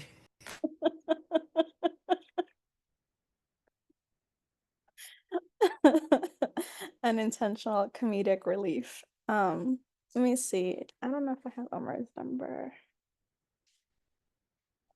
Just wanted to put out there for everyone. I know it's been a tough week for folks in the States, and I just wanted to put out there, step out of the chaos, because that's the intention, is to keep us anxious and in chaos. So opt out. Don't be running around. Pick your issues, focus on them, and do that. And I don't say this to say, okay, oh, it's easy for me because I'm not in the States. Is that, I've lived through a coup. We all went through the pandemic. I have family who's I have an aunt. She's the only person I know who has fled 2 civil wars from 2 different countries. And so is that, just stop and watch the chaos around you and see what's really, really happening and take care of yourself. This is more now more than ever. Center yourselves, center yourself, center your communities. I would agree, Chipo. I just got back from DC. I was meeting with Congress this week for another fellowship I'm a part of, and it was never more intentional, just how intentional. All the chaos and like stirring up everyone and the reactiveness has been, because everyone that we met with was very calm and they were all aligned on even their messages. We met with Republicans and Democrats, and they were all saying like there's actually things in place that like things can be ruffled up and to get reaction from people, and this is actually um the goal, but they all seemed very, very calm. So I don't know. I don't just being that close to it all and seeing how different it is from like talking to friends and family to being actually on Capitol Hill did something for me. So definitely like take care of yourself and turn it off if you need to. Definitely turn it off. Definitely turn it off. Yeah, thank you both. I think I needed to hear that today. Didn't know that that's what I needed, but that's what I needed. Thank you both for sharing. And there's a reminder to center ourselves and be well. I'm gonna see if Omar's sound is working. 1, 2, 3, 4, 5. Hello. All right. We got Baby Yoda, sounds like a lion. Wow, I saw all these comments that I was giving everybody a good laugh, but I wanted to laugh too. I didn't know what I'm sounding like. You will always be Baby Darth to me. Cool. I'm so excited to have Omar representing Collective Diaspora here, sharing his story and Collective Diaspora story. Omar has come to many a North Star sessions, was our keynote for graduation and Black Study session. So just welcome back in the space, and the stage is yours. Thank you. And I apologize first for my sounding like Baby Yoda and Darth Vader, all of that. I feel like I sound like that right now. I've been sick for this past week with a fever and just laid in bed. So I'm here, but I'm here because I wanted to share with you all, and I really appreciate and have a lot of love and respect for the work that Nexus does. And this the fellowship I think is great and beautiful. And we need a lot more fellowships, Black co-op fellowships, and a lot more Black cooperators. And that's why I was asked to join here. So my name is Omar Freya, and I'm coordinator for Collective Diaspora, and we're a network of Black-led cooperatives and Black-led co-op support organizations. And in full transparency, Nexus is a member of Collective Diaspora, and I'm really, really happy to have Nexus as a member. We exist in order to really build networks, in order to build a support system, a mutual aid platform for folks who are engaged in setting up Black cooperatives, as well as those who are supporting them. So the Black co-ops and the Black-led co-op support organizations. And I say Black-led specifically because we're about making sure that within our communities, in Black communities, wherever we are, and I didn't say geographically where, but our focus is the African diaspora. So Black people wherever we are, throughout the African diaspora and outside of the continent.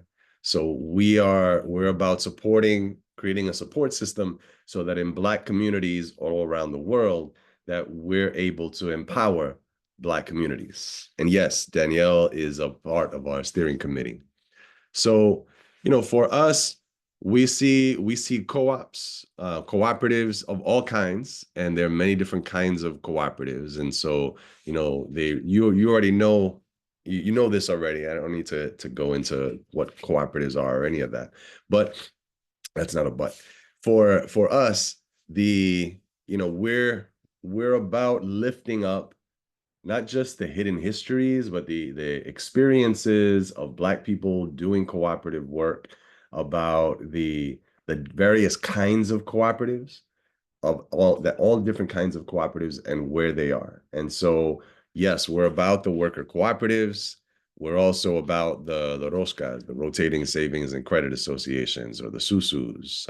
And so these are lending circles where people come together and everyone puts in a pot of money, and money goes to one person in that group, and they take turns, and it cycles. And it's a very traditional practice. Yes, Jessica, we love susu hands too. So this is something that, these are cooperatives, and that in particular when I mentioned, because roscas are it's the academic term, the rotating savings and credit associations, but these are traditional throughout the African continent. They are found throughout the diaspora. So when you have immigrant communities, African immigrant communities, Caribbean immigrant communities, you see these susus, and they go by different names. So susu is common in northern and southern Nigeria, susu and desusu. But they're so in Mexico, they're known as tandas. In Haiti, they're called so. They're, yes, throughout West Africa, throughout Africa, throughout the Americas. And in Dominican Republic, where my family's from, they're called the Sociedad. So, they go by many different kinds of names. So, but this is something that, there's a map. If folks haven't seen it yet, there's something called the World Cooperative Map. World Cooperative Map. You can Google it. If I had the energy, I would have pulled it up earlier and brought it on. But it was just launched this year for the International Year of the Cooperatives, and so 2025 is the International Year of Cooperatives. Thanks, and Cooley, for putting that on there in the chat. So this is the world map of cooperatives, and this uses data from the .coop directory. So any cooperative that uses the .coop extension, plus the what you call it, the directories of associations. So national cooperative associations. So and if you look at it, I'm not looking at it now, but if you look at it and you look at the spread of cooperatives in the map, then you'll notice that it looks pretty crazy. It's very global north heavy. So it looks like we've got thousands of co-ops in the United States and Europe. And then Africa and the rest of the Americas is pretty empty, and knowing just the prevalence of SUSUs alone, the rotating savings and credit associations, there's just no way in the universe that could be real. And so, I mentioned this map because this is a pretty characteristic of how Black co-ops are invisibilized and aren't recognized. And so at Collective Diaspora, our focus is about creating a support system, creating a network for Black co-ops to support each other, and also to make what we do visible. And that allows us to support each other and to grow in the work that we're doing. And so we've been on a mission to actually map Black co-ops. And I reached out to the folks who put this together. They're called Digital Commons Cooperative. They're based in the UK. And so we had a meeting with them maybe like 2 months ago, before the year, back in December-ish. and had a meeting with them, talked with them about their map. They recognize that it's pretty nutty, and so um sorry, I'm you know I'm sick, so I'm not looking for the nice words or the fancy words to describe it. But the I talked with them and told them just that we have co-ops of all kinds, and most of the even throughout the Americas, the United States has a particular, there's been a new um, a resurgence of Black co-op organizing in the past, 5 years or so, that has really taken off. And so there's been co-op organizing among Black cooperators in the US, for a long time. I mean, Dr. Jessica Gordon Nimhard's book, the history going back to the Underground Railroad and to the present day. And so, but the level of organizing has taken on new dimensions just in the past 5 or so years. And so there's been a conference of Black co-ops that have been happening for the past 3 years. It'll be happening again in Atlanta, this time in June. And so there's been a lot that's happening. So, you know, within the US, there's been, a significant amount of co-op organizing to get Black cooperators on the map and recognized, within the US. Outside of the US, much less so. Canada, there's been a good amount of effort also in the past 5 or so years, particularly focused around roscas. And there's a doctor, a professor named Caroline Shanaz Hossein, who's been doing a lot of work related to the prevalence of these rotating savings and credit associations in Canada, and helped to form another entity called the Banker Ladies Council.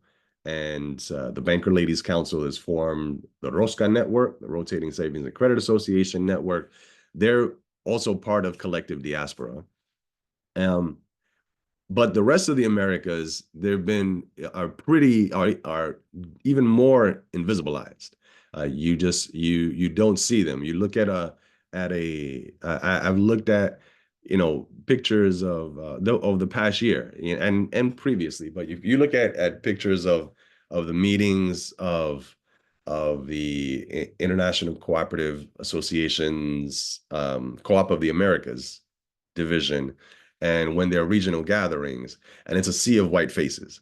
I mean, they look like what, and I'm happy to say that this is not the case anymore in the US. But when I started doing co-op organizing work, actually I started doing co-op organizing work sometime circa 1993.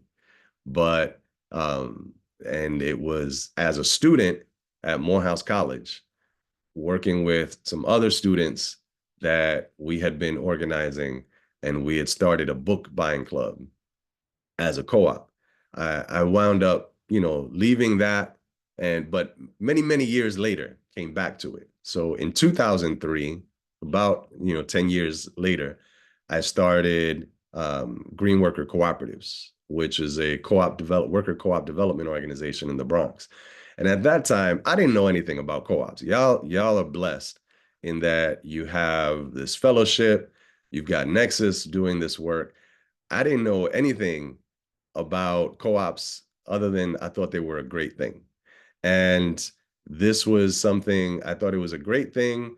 I was doing environmental justice organizing work at the time, and I thought it would be great if we had worker co-ops, because those would be the kinds of businesses, which should seem like the kind of businesses that I would actually want to have in my community, as opposed to the dirty polluters that my community was filled with.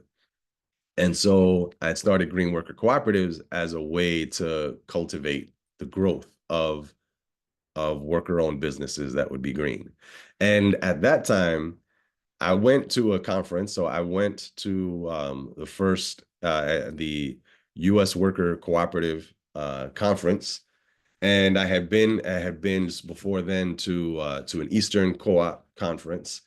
And at the Eastern Co-op Conference, there were only 3 Black people in a room of, I don't know, maybe like 150 or so. Me, Dr. Jessica Gordon Nemhart, and a sister named Ajua Nzinga Ifateo, who was a friend of Jessica's. And so it was the 3 of us in a room, and that was it. And so I'm very happy that things have changed. There are many more Black people, many more Black faces in the rooms, and that we've taken over spaces and are now creating our own spaces. So, that's how movements get built, you know. And so for in the present day and now, the work that I've been doing at Collective Diaspora is really about creating ways to support the growth of Black co-ops and Black co-op networks in different places. And so all of us at Collective Diaspora, we're a membership-based organization, and we've been doing a number of different activities that are really about promoting and promoting Black co-ops. Like we've done, we have a series, webinar series called Black Co-ops for Change that you can visit and see on our website, newsletter that goes out monthly that shares the latest news, resources, job openings, funding, um, news articles covering Black co-ops. So all of these things are things that we share and promote. We're really been focused and are aim to be doing a lot more of work related to trade, facilitating trade opportunities for Black co-ops. So one example for us is, we have one member that I'll mention. They're called Chocolate Rebellion. So they used to go by the Cross Atlantic Chocolate Collective.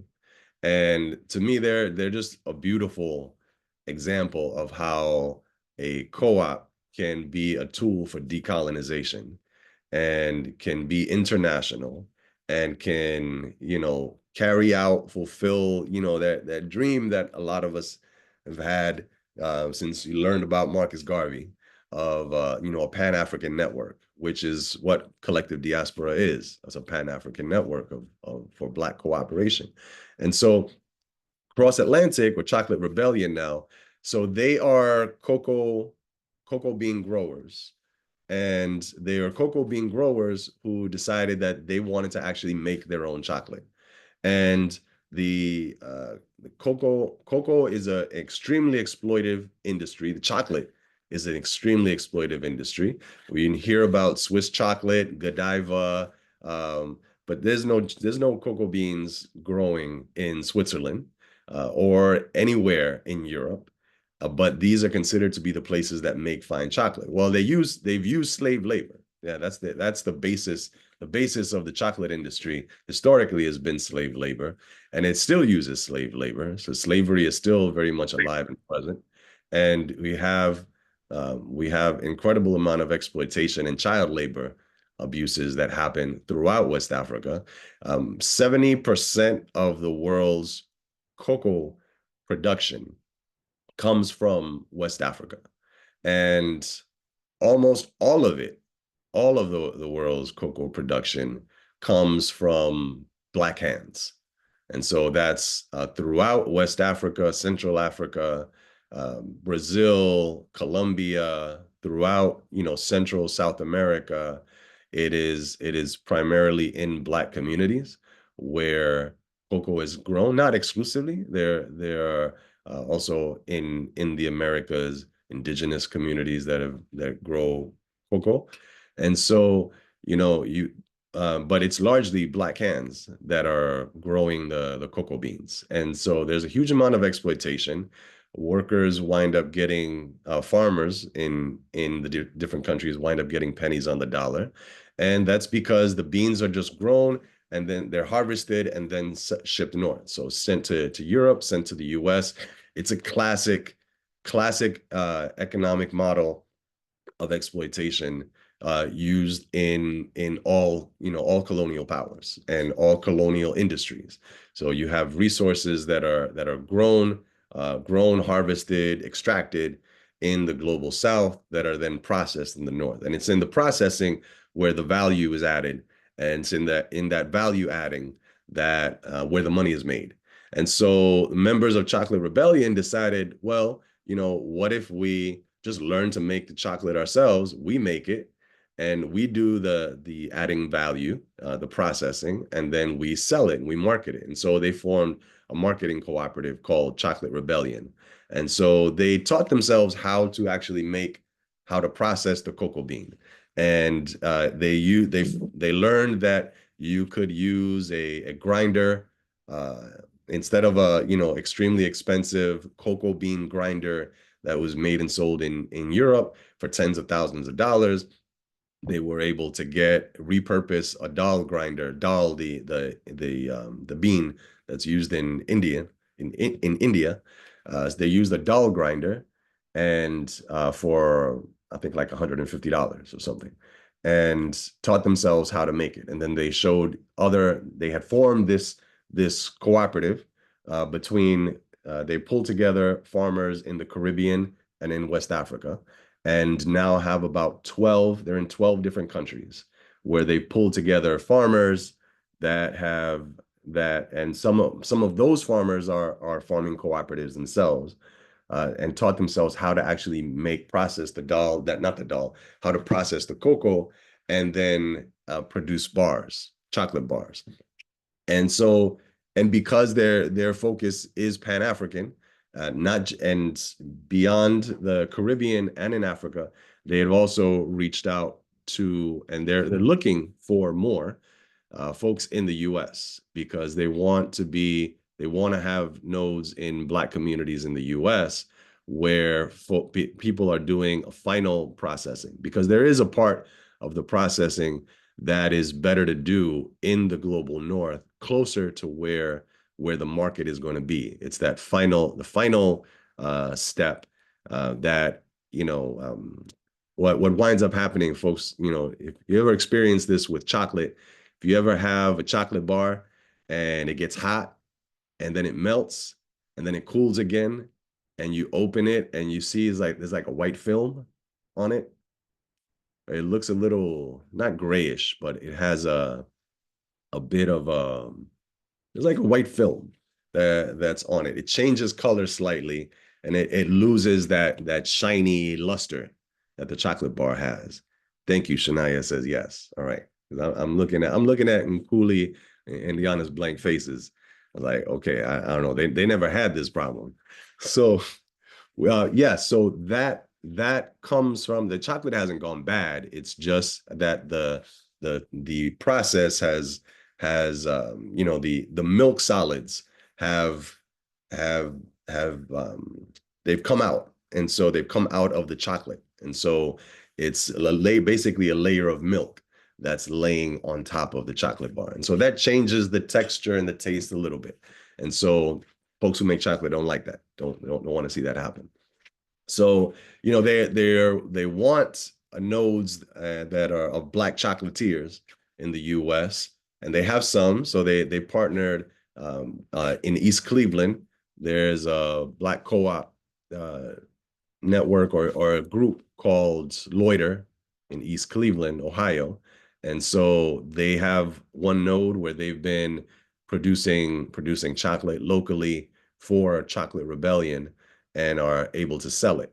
And so, it's supporting them in being able to make those connections.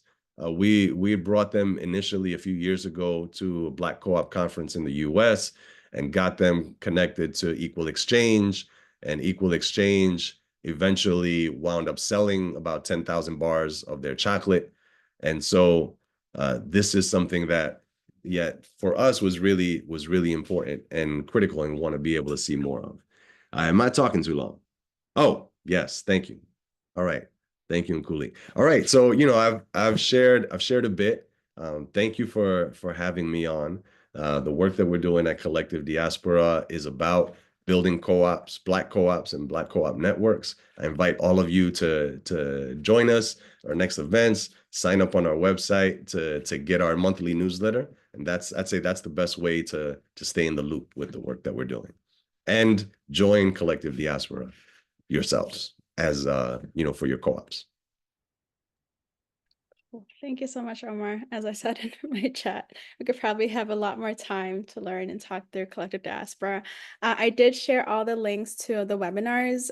If you have a chance, please go and check them out. There's some really amazing stories about the banker ladies in Canada. Pecan, is it Pecan? Pecan milk. Yes. Angela Davis from 40 Acre Co-op. Angela, anyway, here, who's doing some hemp farming. There's a lot of really amazing stories, so please check them out for sure. And yeah, check out the work that Collective Diaspora is doing. Oh, someone attended your session on land co-ops in Honduras. Yes. Thank you, Monica. That was a great one. I mean, they were all great. I loved working with them, talking with them. Oh, thank you so much, Omar. Thank you for coming on. I hope you feel better and making some time for us today. Thanks. All right. Take care, everybody. Okay. Cool. All right, moving along. Sorry, running slightly behind, but I'm so happy to have Hadija here with us, and I am trying to pin you, but I can't. Okay, cool. Hadija here with the healthcare operations, like really trying to figure out to challenge the different notions of like the medical industrial system. But I'll let Hadija talk more about their work, and it's all yours. Cool. Peace, y'all. How's everybody doing? Happy Saturday. I don't want to see my face 1 second. I can unspotlight you if you want. It's just very strange to talk to yourself, or like talk to your, how you see yourself. Yeah, there we go. Great. Thanks. Peace. My computer, just as a heads up, is being real extra right now. So hopefully I don't have tech issues. And if I do, we'll figure it out. So yeah, my name's Adija. I use they, them pronouns. I'm the founding director of the Healthcare Reparations Cooperative. Excited to be here. And yeah, I am envious of all of y'all getting to do this fellowship. It sounds so amazing. And I hope someday that I'll get to hear some of the tidbits that you've gotten to gain and gather. And I was really excited when I was asked to share with y'all. So just a little storytelling around the cooperative, and then happy just to like open it up for questions. Awesome. That's awesome to hear. So the Healthcare Operations Cooperative, we came out of work from the Black Liberation Abolitionist cohort in 2020, really wanting to critically examine how to dismantle, disrupt, and rebuild a way of doing health and healing. So we work to transform the landscape of health and healing in Minnesota. And we do it in part through a co-op hybrid structure. So I'm sure that y'all have gotten into some of the different ways that co-ops can work. We work as a fiscally sponsored entity that has a cooperative arm and then also a member base as well. So we're throwing it all in there, and it's really fun and it's really lovely, and it also has challenges, as I'm sure you all have talked about, in terms of how cooperative structures are beautiful and wonderful, and there's a lot to learn as well. So in terms of our 3 program areas, we have our program area that's our healthcare abolition programming, we have our resource redistribution programming, and then we also have our community meeting making programming.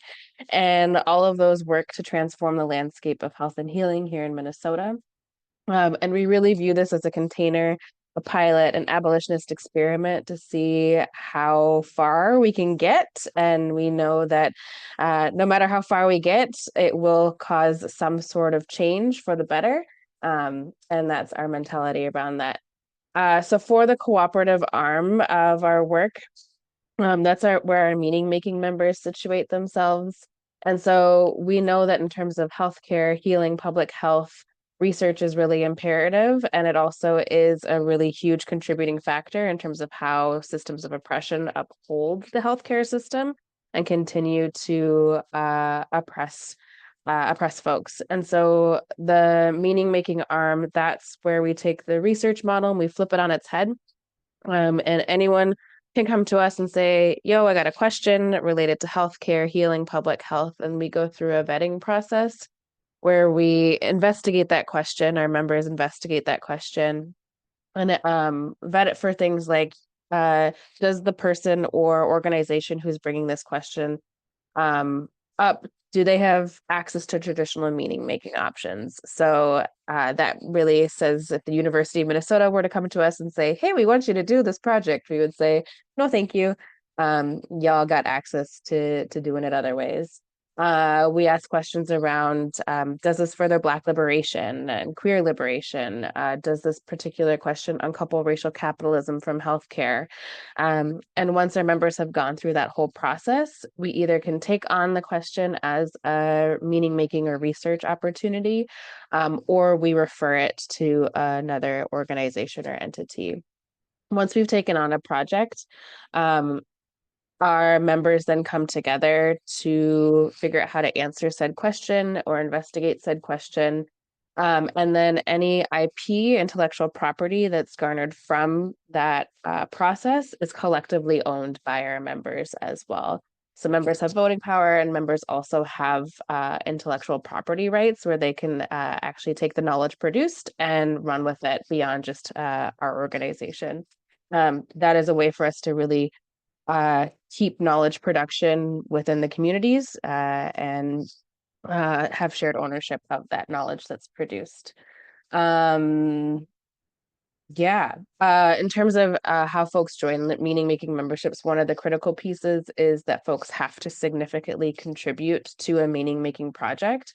Again, getting at the idea that there is collective ownership around knowledge produced and that it needs to stay with the folks at the center of the issue. And then we also have that healthcare abolition and resource redistribution programming as well, and that's where our member base exists. And so members in the meaning making space in terms of the cooperative, they don't have to pay dues. So that's one of the key pieces for how those two things talk to each other.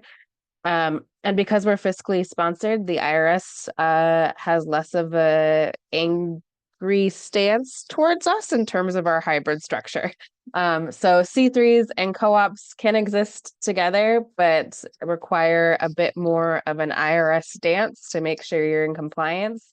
And so it doesn't look like you have a cooperative that's then using charitable money to pay the people in the cooperative in a way that seems sketchy. And so we really try to strategically dance around that in a way that doesn't make the IRS target a bunch of Black and brown people, and protects Black and brown people, but also then says, hey, how do we actually use cooperative economics to disrupt healthcare? So I don't know how much y'all have gotten into that kind of compliance dance, but I am learning a lot and still learning a lot. So I don't have all the answers there. Cool.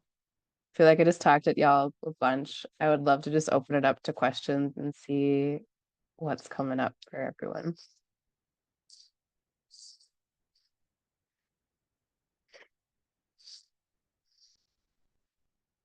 Who is your fiscal sponsor? Sorry, if you said I didn't get that, sorry. I didn't say. So our fiscal sponsor up until the past month has been Family Tree Clinic, and we are in the process of transitioning to Propel.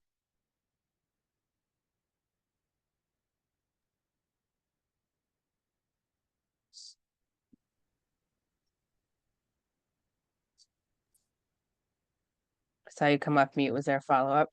Feel free to. I'm thinking that yeah, there I can give is, you. but I haven't formulated it in my head. I mean, I've set up fiscal sponsors, fiscal sponsor relationships, for a for-profit entity that supports a not-for-profit entity in Colombia. And so I've done it in that context. And I'm on a workforce and economic development think tank. And we're a fiscal sponsor for another smaller organization. And so as you And so we're the 501c3 in that instance. So like I said, I've set one up the other way around, and then we're one for the other way around. And so I'm just kind of thinking of the tax implications, and just, it's like, I don't know what I don't know, but I do know that there are the tax implications. And so, like I said, I'm just kind of like thinking to formulate like a question, a cogent question. So I may reach out at another time, at a later time, when I have formulated a cogent question. And I may not have the answer. So that's my heads up. Cynthia, is that question to me? Asking if I'm a tax professional? Yes. I am sure not a tax professional in any way, shape, or form. Sorry. No. That's more just there's so much I don't know. But I do know that one thing that we have really worked hard on figuring out as an abolitionist organization that is subject to getting messed with, we're really trying to make sure that our members don't get messed with, and that them participating in this space does not put them at risk for any sort of IRS scrutiny or shenanigans like that. So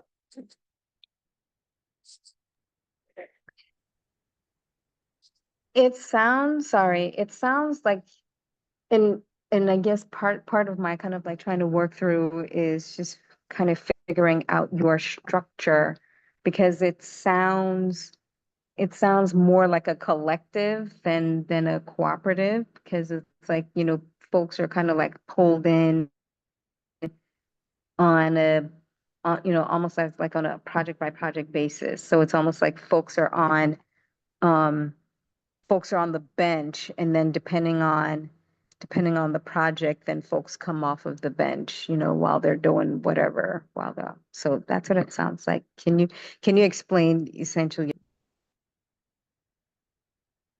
sorry, you cut out at the end there. Can I explain?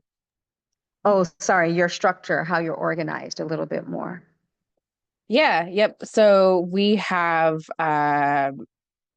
members who have backgrounds in public health and research and healthcare and storytelling and narratives, or are healers, who can contribute to meaning making projects. And I think, like, to your idea around like the bench, that makes sense in terms of how it's coming off, because folks are not necessarily full-time employees with us, though they do have the like membership benefits of co-owning IP, and then any sort of monetary kickback that happens, and then voting rights as well, in terms of how we operate and how we move. And it's intentionally designed that folks are not full-time employees with us, and they're meant to be able to do whatever they want in the world. And then if they want to be able to contribute to a meaning making project, they can. Yep. Depending on their Okay. capacity, depending on to a whole bunch of different things. So Okay, cool. Yeah, that is kind of what I was thinking. Okay. Yeah. So it's very fluid. yep. Yeah. And that's by design, and that we Mhm. really consider ourselves a container for this work. We really want to use it Exactly. to the best of our ability in terms of disrupting and causing transformation. And then we hope we're not around forever, because if we're around forever, we're not doing our work well enough. So yeah. Yeah.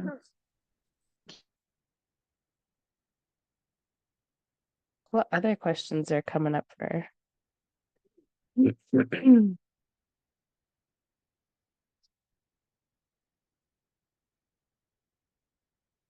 Yeah, I see the question in the chat. I appreciate that. Yeah, so in terms of reparations being one of our strategies, so reparations exists under our resource redistribution programming. And so that really gets at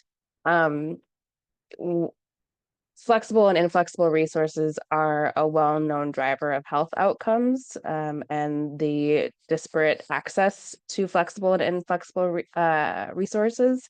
And so, under resource redistribution, we have mutual aid, We also have pilots around doing different sorts of, stipending for research as well. Really getting at, how do we mess with economics when it comes to healthcare, and how do we uncouple racial capitalism from healthcare as well.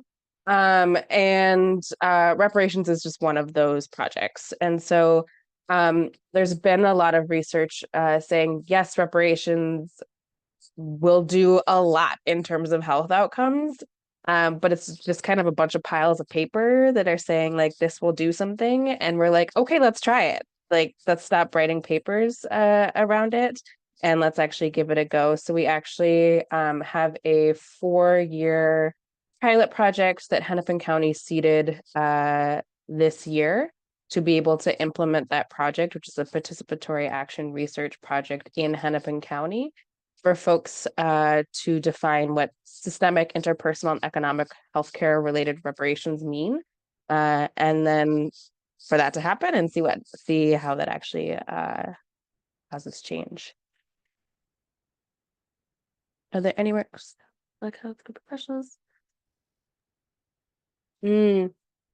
Yeah, that's a great question. I appreciate that. Yeah, so there's actually a lot of work being done in terms of coalition building, a lot of work in the health and healthcare space has been really siloed. And so there is some work that's being done with Campaign Against Racism, with the Medicine Objective, with REP, if folks still REP as well, really getting to build out some of those networks for folks to be able to tap into. And we have a lot of programming too that welcomes folks of all backgrounds, whether that be credentialed RNs or acupuncturists, or folks who just have bodies and interface with the healthcare system, to be able to share around that. So.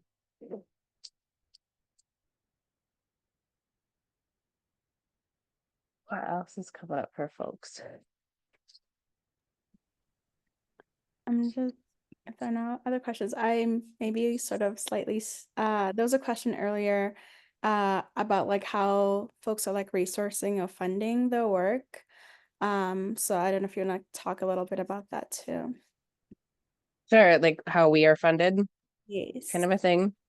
Yeah, so we are funded through grants, contracts, and individual donors. So in terms of like the buckets, it's a broad array.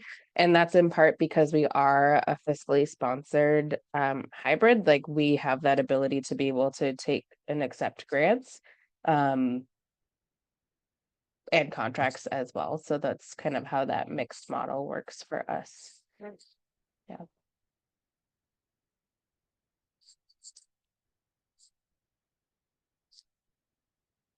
What else is going to come up for folks?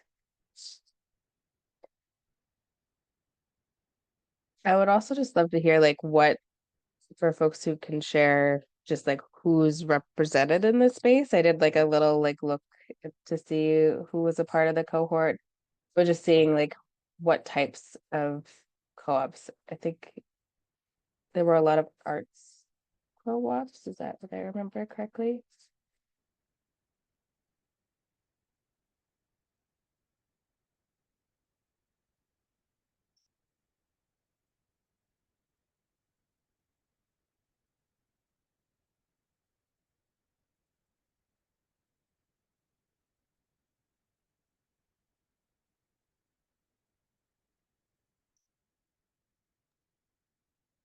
Yeah, sorry, I was just texting, typing to Liana if want to like roll call the different groups if they want to briefly talk about their work.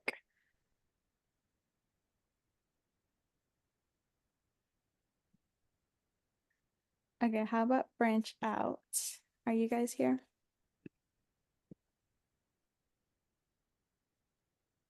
Yeah, Yeah. I can, yep, I can sing. I can speak for my group. So Branch Out in Bloom is a cooperative that we are starting that is focused on education, and more specifically the education that is not in our school systems currently, around life skills. and kind of like the home economics pieces, financial literacy, the pieces that used to be in our schooling but have since been removed, and in particular, providing those resources through community advocates, community experts to community. So, and when I talk about community, I'm talking about Black and Brown students and youth. So that's Bradshaw and Bloom.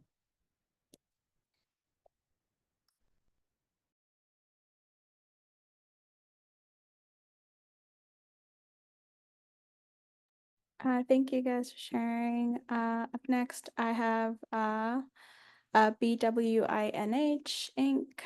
I think I saw Vanessa on the call.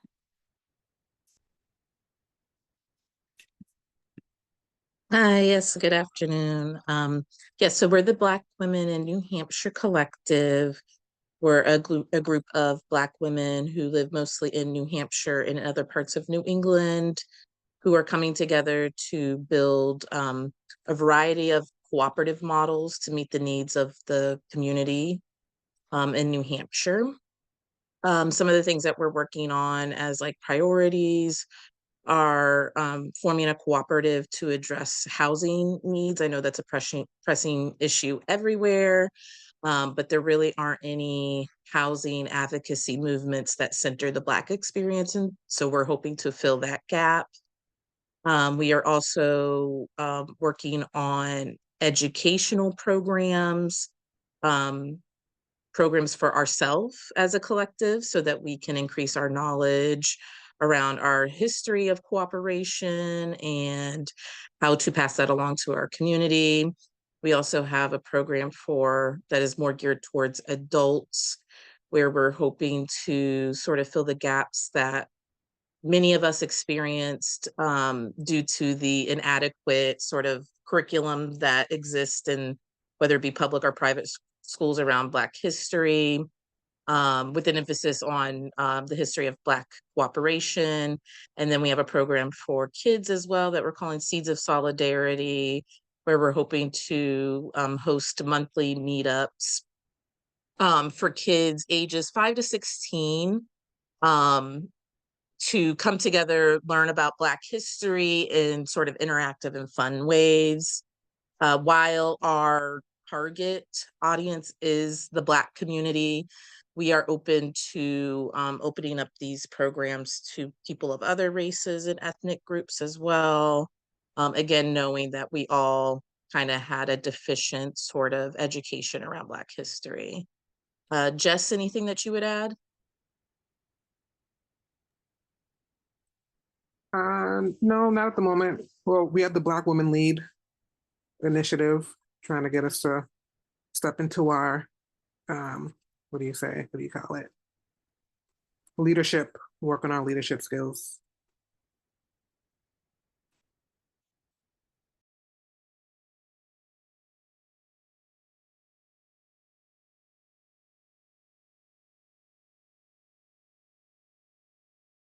I think if anyone else would like to briefly share, but I know that we might need to transition to the next speaker. Sorry that we're running behind on time. But thank you to those two groups that have shared so far. I appreciate it. But I'll just open it up.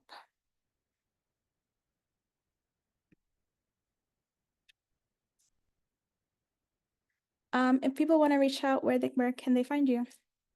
Yeah, feel free to check us out on our website. I'll also share too that the most recent meaning making project that was brought to us from somebody in community is researching what a healthcare cooperative model could be that is values aligned with abolition. And so having a research cooperative, research what a healthcare cooperative could look like, just bringing it all meta. And so we're really excited for that work this coming year too. Also the reparations project will be pretty exciting as well, so stay tuned for that. So yeah, appreciate y'all. Thank you so much for joining us this Thank afternoon. you. Show some love in the chat on reactions. Yeah, and thank you again. Cool. All right. And once again, thank you to those two groups as well. Yeah. Okay, cool. I know I see Miss Mia, so I will just turn it over to her. So for our final speaker, last but definitely not least, with the energy and like the most love always, I have Miss Mia from Repaired Nations. The floor is yours. I will share. Let me know when you're ready to share. But yeah, the floor is Okay. yours. Okay, great. Hi, everybody. I just caught the tail end of the previous presentation and it's got my curiosity sparked. So definitely would, and Cooley, Leanna, please share like everyone who came on here because it sounds like it was really good. I should have came at the beginning. But yeah, my name is Mia Jackson and I have been with Repaired Nations since I fell in love with cooperatives on one of their conference tours.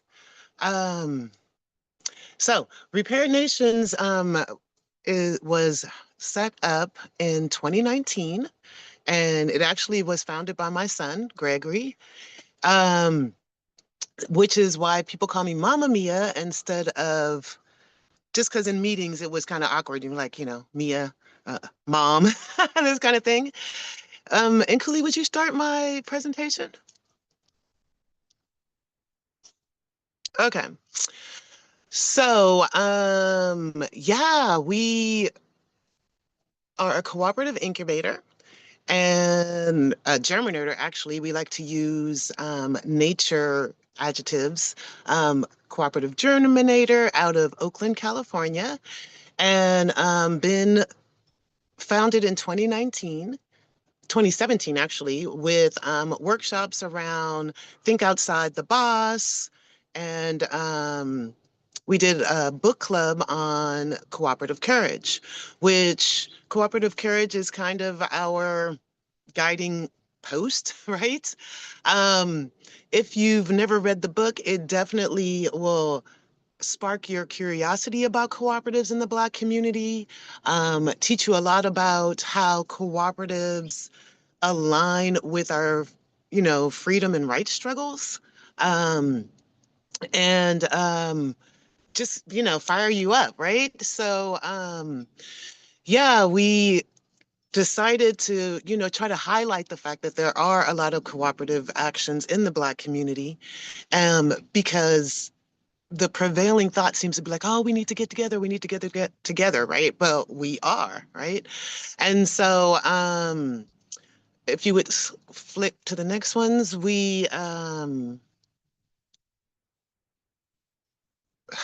this is our kind of our guidepost. We always say that we are a pan African network of support and resources that is to catalyze the growth of cooperative ventures for a thriving and resilient future. Our we want to inspire folks and support cooperative ventures in Oakland and beyond. If you would flip. Yeah, we're all about Pan-African liberation. And in that vein, we not only work in Oakland, but we work on the continent. Flip. There's three of us, the main folks in our team. We are a cooperative, not a nonprofit. So there's myself, Greg, and Kingdom. And the three of us, we kind of focus on different areas. I work as a thought partner and a project manager for cooperatives. So when groups come in and they're just perhaps getting started, they kind of need like a thought partner or accountability partner. Greg is our legal advisor, and man, just leader. And then Kingdom works with our internship and book club education series that we have. Flip. And so, yeah, there's four things that we focus on. We have the Collective Courage Book Club and internship program. The book club, they organize offline, but we do have a regular meeting, Instagram Wednesdays at 12:30. Please, Repair.nations, join us on Instagram. And we have like stimulating conversations about the readings that we're doing. And everyone gets to talk about, what Cooperative Courage brought up for them, in that point. Because it not only talks about the history, it goes in depth into each cooperative and kind of talks about what they did, what their motivations were, if they're still going, and if they aren't, what some of the reasons that they might have gone out of business. The thing that's great about these cooperatives is they kind of rise and fall, right? So something might go out of business, but the cooperative spirit is still there. So those same people reorganize in a different way and to meet another community need. Um, After the book club, we also do a workshop with Village Connect for the Return to Black Wall Street, because it's not enough to just want to be cooperative. You kind of have to like change your thought processes, um, because, we've been in this capitalistic society since, well, most of us since birth. And so, you got to like change the mindset. And so the Return to Black Wall Street helps us to do that. And then finally, there's internships with actual cooperatives in the Bay Area, like Mandela, which is a food cooperative, Okanda, which is a land cooperative, and some others around. We have like entertainers and childcare and community building, different cooperatives. And then we are partnered with Seed Commons so that the folks who come through our Germinator program can have access to funding. Seed Commons is a non-extractive lender, which basically means that they do charge interest, but that just the minimum amount to run their business and to kind of allow for, uh, whether, cooperatives succeed or not. They don't actually ask for a repayment of their loan until the cooperative is making, has broke even and has started making some profit, which is really awesome because we all know how tough it is to start a business. And if you don't, whew, uh, yeah, it's like sometimes you have to work to support your business that you're trying to grow, right? And so finally, we have a conference annually where we travel.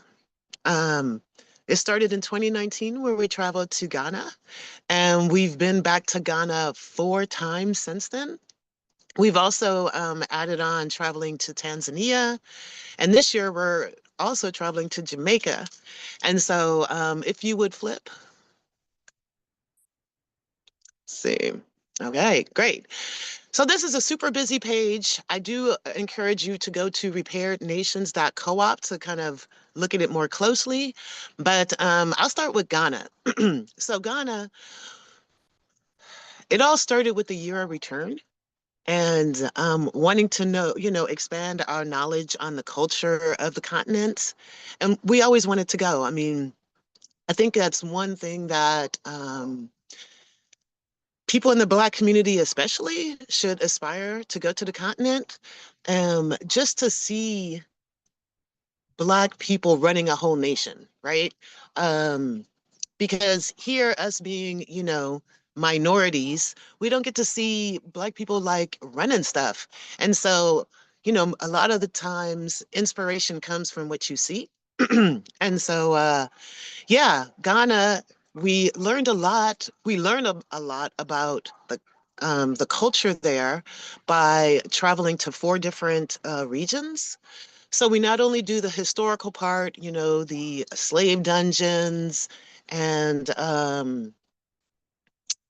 learning about the history of Ghana, but we also learn about the culture by um, we have different programs where we can teach you how to go out in the community.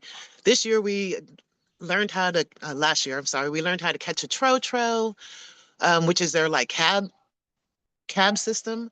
We learned how to go out there and shop, how to bargain, um, how to go to the bank there, how to, basically how to move in society. We have a partnership with a village up in northern Ghana, that the Northwest, where we have an opportunity to actually stay with, people in the village. There's the company that we work with, Abibi Kwantu, has a long-standing relationship there. And so not only do you get to see, but you actually get to live it if you choose.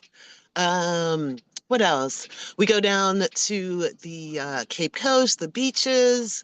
We see, and last year we also went to Kumasi, which previous to Accra was the national capital. And so learning about the history there, the, oh, I'm sorry. Um, yeah, so all of that is wrapped up in a 15 to 17-day trip. And it's life-changing. It's truly life-changing. So this year we're going in October. We like to go in late October because it's after the harvest and the rainy seasons. And so, yeah, that's Ghana. At this point, we've established relationships there, which is a big part of their culture. Before you started to do business with people there, you should build a relationship. They are not like just business, it's all wrapped in, and it's interesting to learn that culture, as well as just the thriving art, the music, and the history there. Then last year we added Tanzania, and we got to go also to 4 different regions, which we'll do again this year. We're going to Dar es Salaam, which is a big city. We're going to Bagamoyo, which is it's kind of a beach town, but it's thriving with a lot of music and stuff. Then we go to Arusha and visit Pete and Charlotte O'Neill at their UAACC compound that they built. And finally, Zanzibar, which is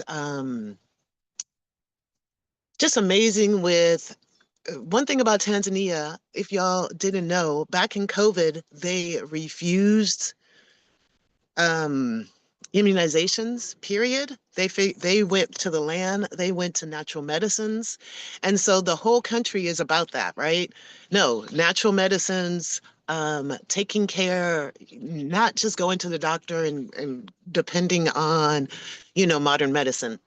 And then, so we got to visit spice farms there, learn about like I learned more about medicinal plants in the 3-hour tour than all the books I've read, right? They have everything on site. They tell you what it does, tell you what it can fix. And so it's amazing. Um, so Tanzania was we got some history, we got a lot of music, we got learning about the natural medicines, seeing a big city. I mean, it's completely different from Ghana in that everyone is not an English speaking nation. Their national language is Swahili and a bunch of other languages, but Swahili is like the national language.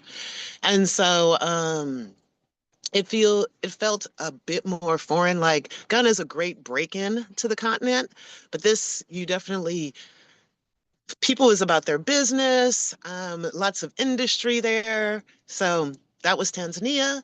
And then finally we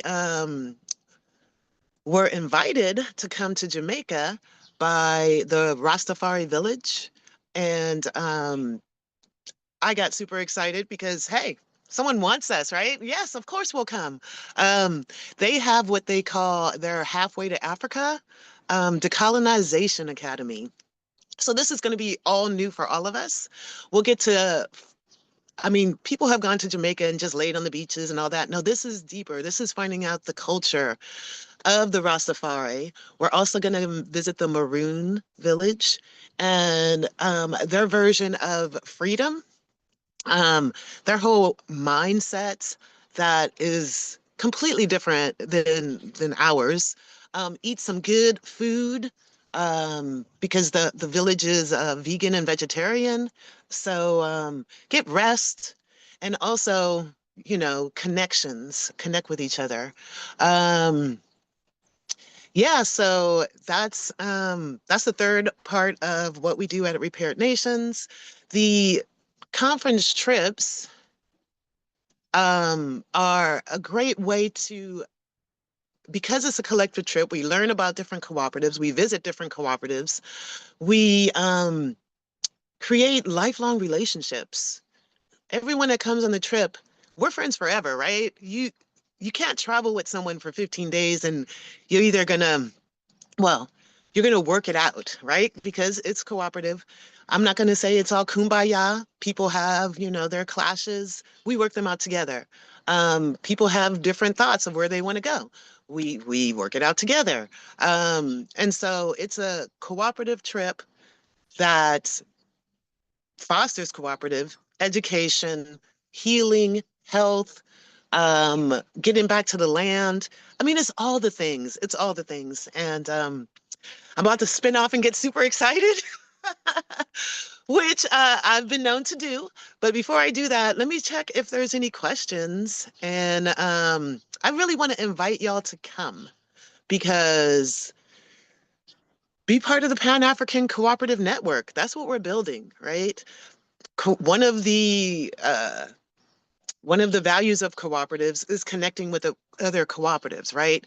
And so you're going to be with all these people who have a cooperative mindset. You're going to make connections and find out about the other work that our people are doing.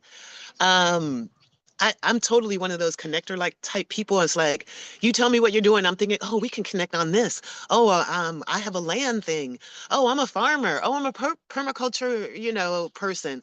Um, Okay, see, this is me spinning off again. So let me let me open up the floor for any questions. Um, and yeah, this is how you can connect with us. You can reach me directly at my email or phone. I do encourage if you want to call or connect with me by phone, text first, because I get so much spam. Just text me and I'm there for you. So thank you all for indulging my excitement. I see a question from Monica, but I was trying to like do the chat when you were showing the pictures from Ghana. I was like, see if you can see Liana and I. Liana and I had the opportunity to go 2 years ago. Oma was also in the place. Oma Freya was also there. It was just like a really incredible trip. A really great way to connect about cooperatives. As she mentioned, Abibi Kwanto is one of the folks on the Arcanian, and so there was a really like intentional cultural experience to this. Got to take home a big tub of shea butter. And so I connected to some folks in Ghana. And I mean, Liana just came back from Ghana like not that long ago again. So Literally less than a week ago. Yeah. Like I feel like it's And been Liana, transformative. Liana, were you able to connect to anyone that you met the previous year? Yeah, so this Yes. past trip, I've been staying in contact with people that I've met like through that time, and I stayed beyond the trip. So that was like a great, for me, a great grounding to like Mhm. acclimate to Ghana to learn and then to be able to experience more. So yeah, I really, if you're interested, definitely tap in to these opportunities because you never know where these connections will lead you and just continue Yeah. to build the ecosystem and also just to go, to travel, to experience something.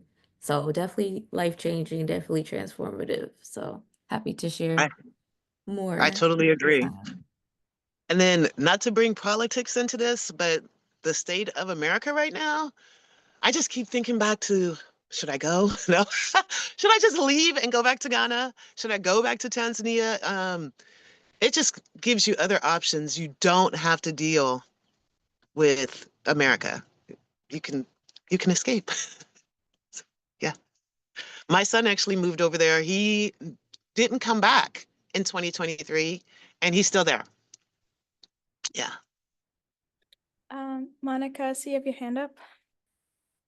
I was curious because when we did our genetic testing, it was we had our roots in Nigeria and in Togo. and I haven't Okay. seen a lot of trips there. I was wondering, is there a reason why there hasn't been trips there, or is that in the future? My goal is to go to all the Black places on the planet. Um, so we have these 3 trips that we're doing this year, but I have a connection, another invitation to Zimbabwe. So Zimbabwe is on the radar. Speaking of ancestry, um, our ancestry came back Sierra Leone. And so my son went there using our ancestry and got citizenship in Sierra Leone. So 2026 looks like we'll be going there as well, trying to connect with that. Togo, if in the Volta region in Ghana, it's very close to Togo. And so literally, should we go there, you can hop over the border. The only reason is we just haven't gotten anyone to have, right? There, we just don't have a person to connect us yet. So basically, it's all about as we continue to expand this Pan-African network, then yes, we can go there. Tanzania, for example, we had some folks who had uh, goodness, Maasai ancestry. And we went to the Maasai village. We got to do the welcome dance with them, which was amazing. Um, and we are starting a project. So we don't just leave, go, come back, make these connections, spend our money, which is good for them, of course, and come back. But we also have projects that we have going in these different countries. For example, in Ghana, we are connected with the Shea Better Cooperative, um, like Nkuli stated. And so we're trying to work with them to do more to help, improve their operations. If they need equipment, try to, raise money to do that. We are connected with the school this year and did a project with for teaching materials, backpacks for the children, and soccer balls because they just didn't have, good play stuff or think ways to keep their things together. Um, Working right now to do a women's feminine product project where and this one I actually need help because we are trying to teach how to make these reusable feminine napkins. And so, what, not trying to do it without the village being involved. So trying to find a connection there, um, so that I can work with a seamstress and the gather the youth in there. So basically we're doing both of the feminine project in Tanzania and in Ghana. And then lastly, we also have the water project for the Maasai village, because in that area it's super dry. They're nomads. Um, and yeah, huh. Um, oh, thank you, Monica. Let's talk about that. And then so basically what they do is the community gets together and digs like man-made lakes to hold water during the rainy season. And then everyone goes to these water holes and collects their water every day. Sometimes they're walking like 2 or 3 miles. The women are doing this. Okay. I think it's important to say that. And then by the end of the dry season, those water holes are dry, and so they have a hard time getting water. So the village that we visited, they were able to raise money to get the 2,500-gallon water tanks. Um, and would you believe a elephant destroyed them? Um, so they got the water tanks again, and now we're helping them to get them filled. We were able to get one refill, and we'll do it again, but we're hoping to actually get to a well, build them a well.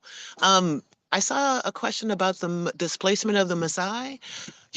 We had started to hear about that, but we aren't that engaged with it. Unfortunately, we mostly focused on the request of the village that we visited, which was water and the feminine products and education.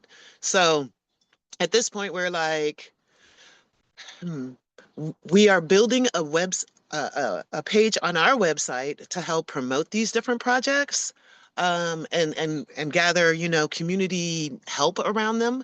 Some of them are like, cutting out the kits for the feminine products. Some of them are raising money. Some of them are collecting educational gear. So for when we go back again, we can, do a donation of these things.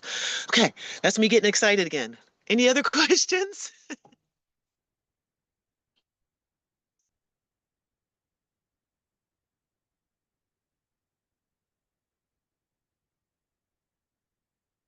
Okay. Well, I do encourage you to get involved. We have people from all over the US that join us on our trips. So our Pan-African network is truly expanding. We're growing those connections now in Jamaica, connections in Tanzania, Ghana, and then beyond, right? I'd love to go to Cuba. I want to go to Costa Rica. Okay, that's just me. I want to go everywhere and know all the Black people on the planet.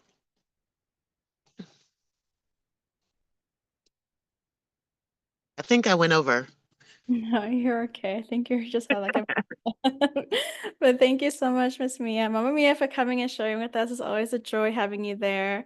I think you were talking about the connections. Like we've been connected with Repaired Nation since the trip. We're able to invite Mama Mia to come for the Black Cooperative Agenda Conference that happened last year. We've Which had was fun. great. We've had your son at North Star talking about the legal work and co-ops. We've invited Mhm. a couple people from the time we left, like Dominique came for a session, for instance. So it's just been See? a really great connection space. Yeah. So thank you so much, Mama Mia. And yeah, we'll see ya. But thank you for showing up Okay. for us and Thank spending time with us. Thank you all. Reach out now. Oh, and join us on the Instagram, 12:30 on Wednesdays. 12:30 Pacific on Wednesdays for the conversation. I'll add it on the chat.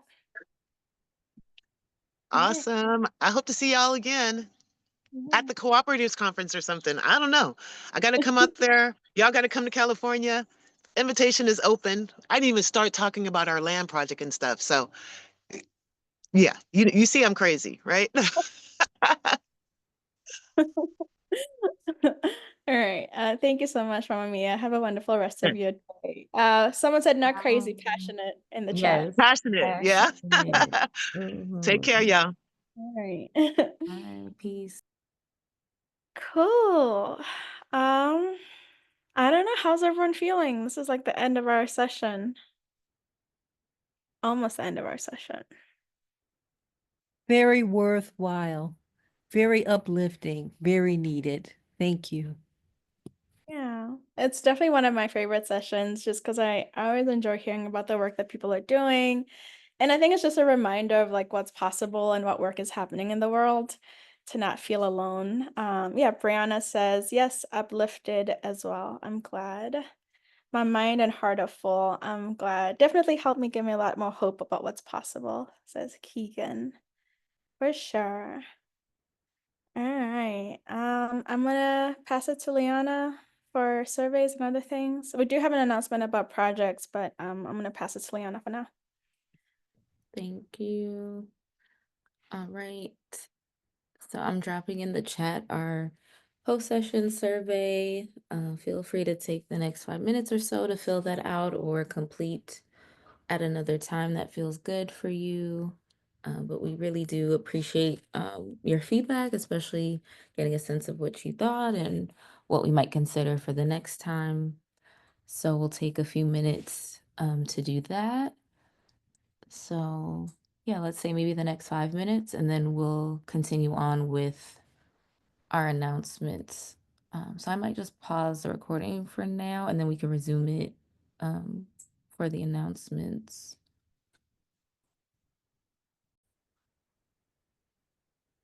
So feel free to continue working, but we're gonna just move into our closing. And I had an announcement to share. So I sent an email about this. To fellows and alumni of North Star, that ORF Open Road Fund is currently doing community education sessions. And the next one for February is Minding My Black Business. And I'll drop the link to the announcement in the chat as well as the RSVP link. But it's about, let's see, basically working with, his name is Jacob Aaron Bell. He's a leader in economic development and Black business ownership in Duluth. And basically, we'll be discussing tips on starting and maintaining a business, possible resources, and a brief history and importance of Black businesses to Black community stability. So that is on Wednesday, February 26th from 6 to 7:30 p.m. Central Time on Zoom. So it's a webinar style format. This will also be in our email. I'll send out an email as well with this information. But this is the registration form to RSVP. There'll also be a drawing for two $50 gift cards, so another incentive. But yeah, they are doing these January through May, so we will continue to plug these sessions for folks to attend.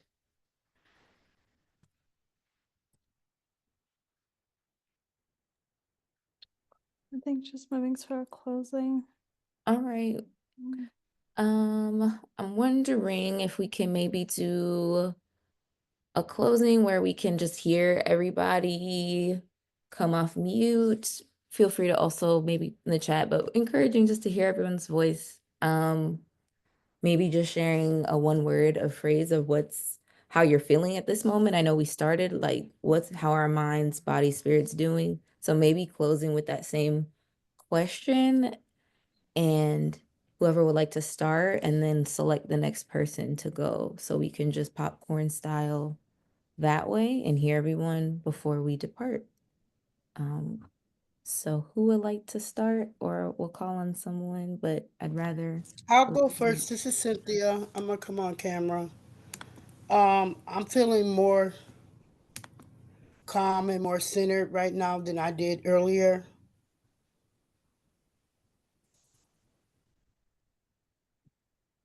And I don't know who to go to next because I can't see everybody. This is Charlotte. I feel more hopeful and inspired. Can you call on someone, Charlotte? Oh, it sounded like. I don't know, Coco. Okay. Who? It looked like Keegan, you were about to speak, so I was gonna. Keegan then, fine. You maybe. Oh yeah, I was just gonna echo what others have said. I do feel hopeful. I do feel inspired, and it was nice for the reminder of how big the world really is, and to not stay so focused on what's happening right here in this country right now, even though it's important. But the world is still huge. Oh, pick somebody. I picked Joanna.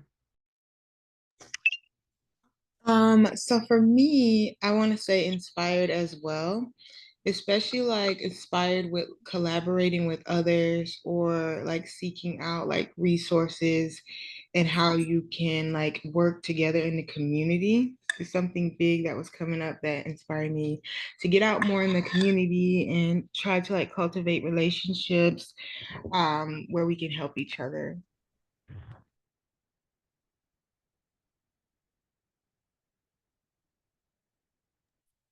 Joanna, can you choose someone, please?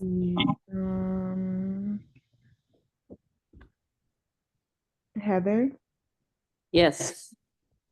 I'm glad that I got to be in the meeting today because I learned a lot, and I'm also gonna let my friend know who lives in Pittsburgh, Pennsylvania, about the Yuma Collective.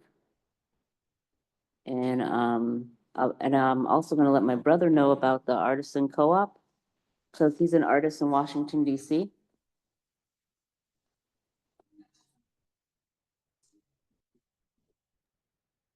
Great, thank you. Do you mind choosing someone next to pass it to? Cynthia? Cynthia went. Okay, Jessica? Hello, I'm inspired as well.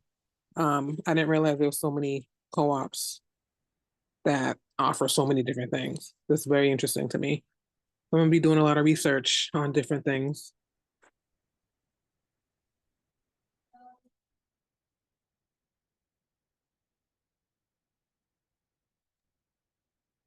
Brianna?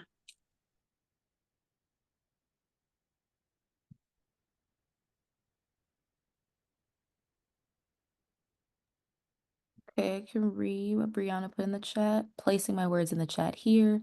I'm feeling so moved and hopeful. I really appreciated and needed the space of you all.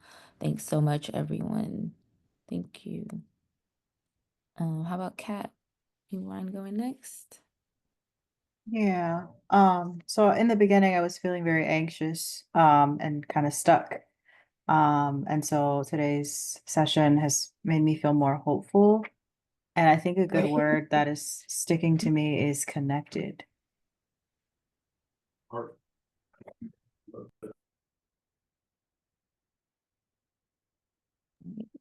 What about Vanessa? Yeah, similar to what Jess said, I have a lot of valuable information that I need to process. We got a lot of great resources that I'm excited to look into and yeah, just taking everything in. Chipo, have you gone yet? No, I haven't. I will go. I'm feeling um more activated. So, as Kat was saying about connections, collaboration, so I'm feeling more activated in doing that work. And I will pick Lauren. Lauren, oh, go ahead. I, Sorry. no, I'm sorry. I meant to put that in the full chat, but feeling inspired, and that it's good to know that there's a lot of good happening for our communities. Even though it's not what's shown in like media, it's good to know that this is always what's going on in the background. And I'll pick Monica. I feel calmer. Nikuli? I'm happy. I'm ecstatic. It's my favorite session. Still remains that way. I'll pick sorry, I feel like I hear you how you want to say your name correctly in my head, and okay, is it Shania? Shania. Shania.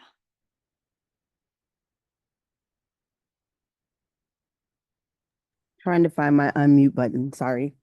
Shania. Shania. Thank you so much. Shania. Okay, thank you. Yes, all you.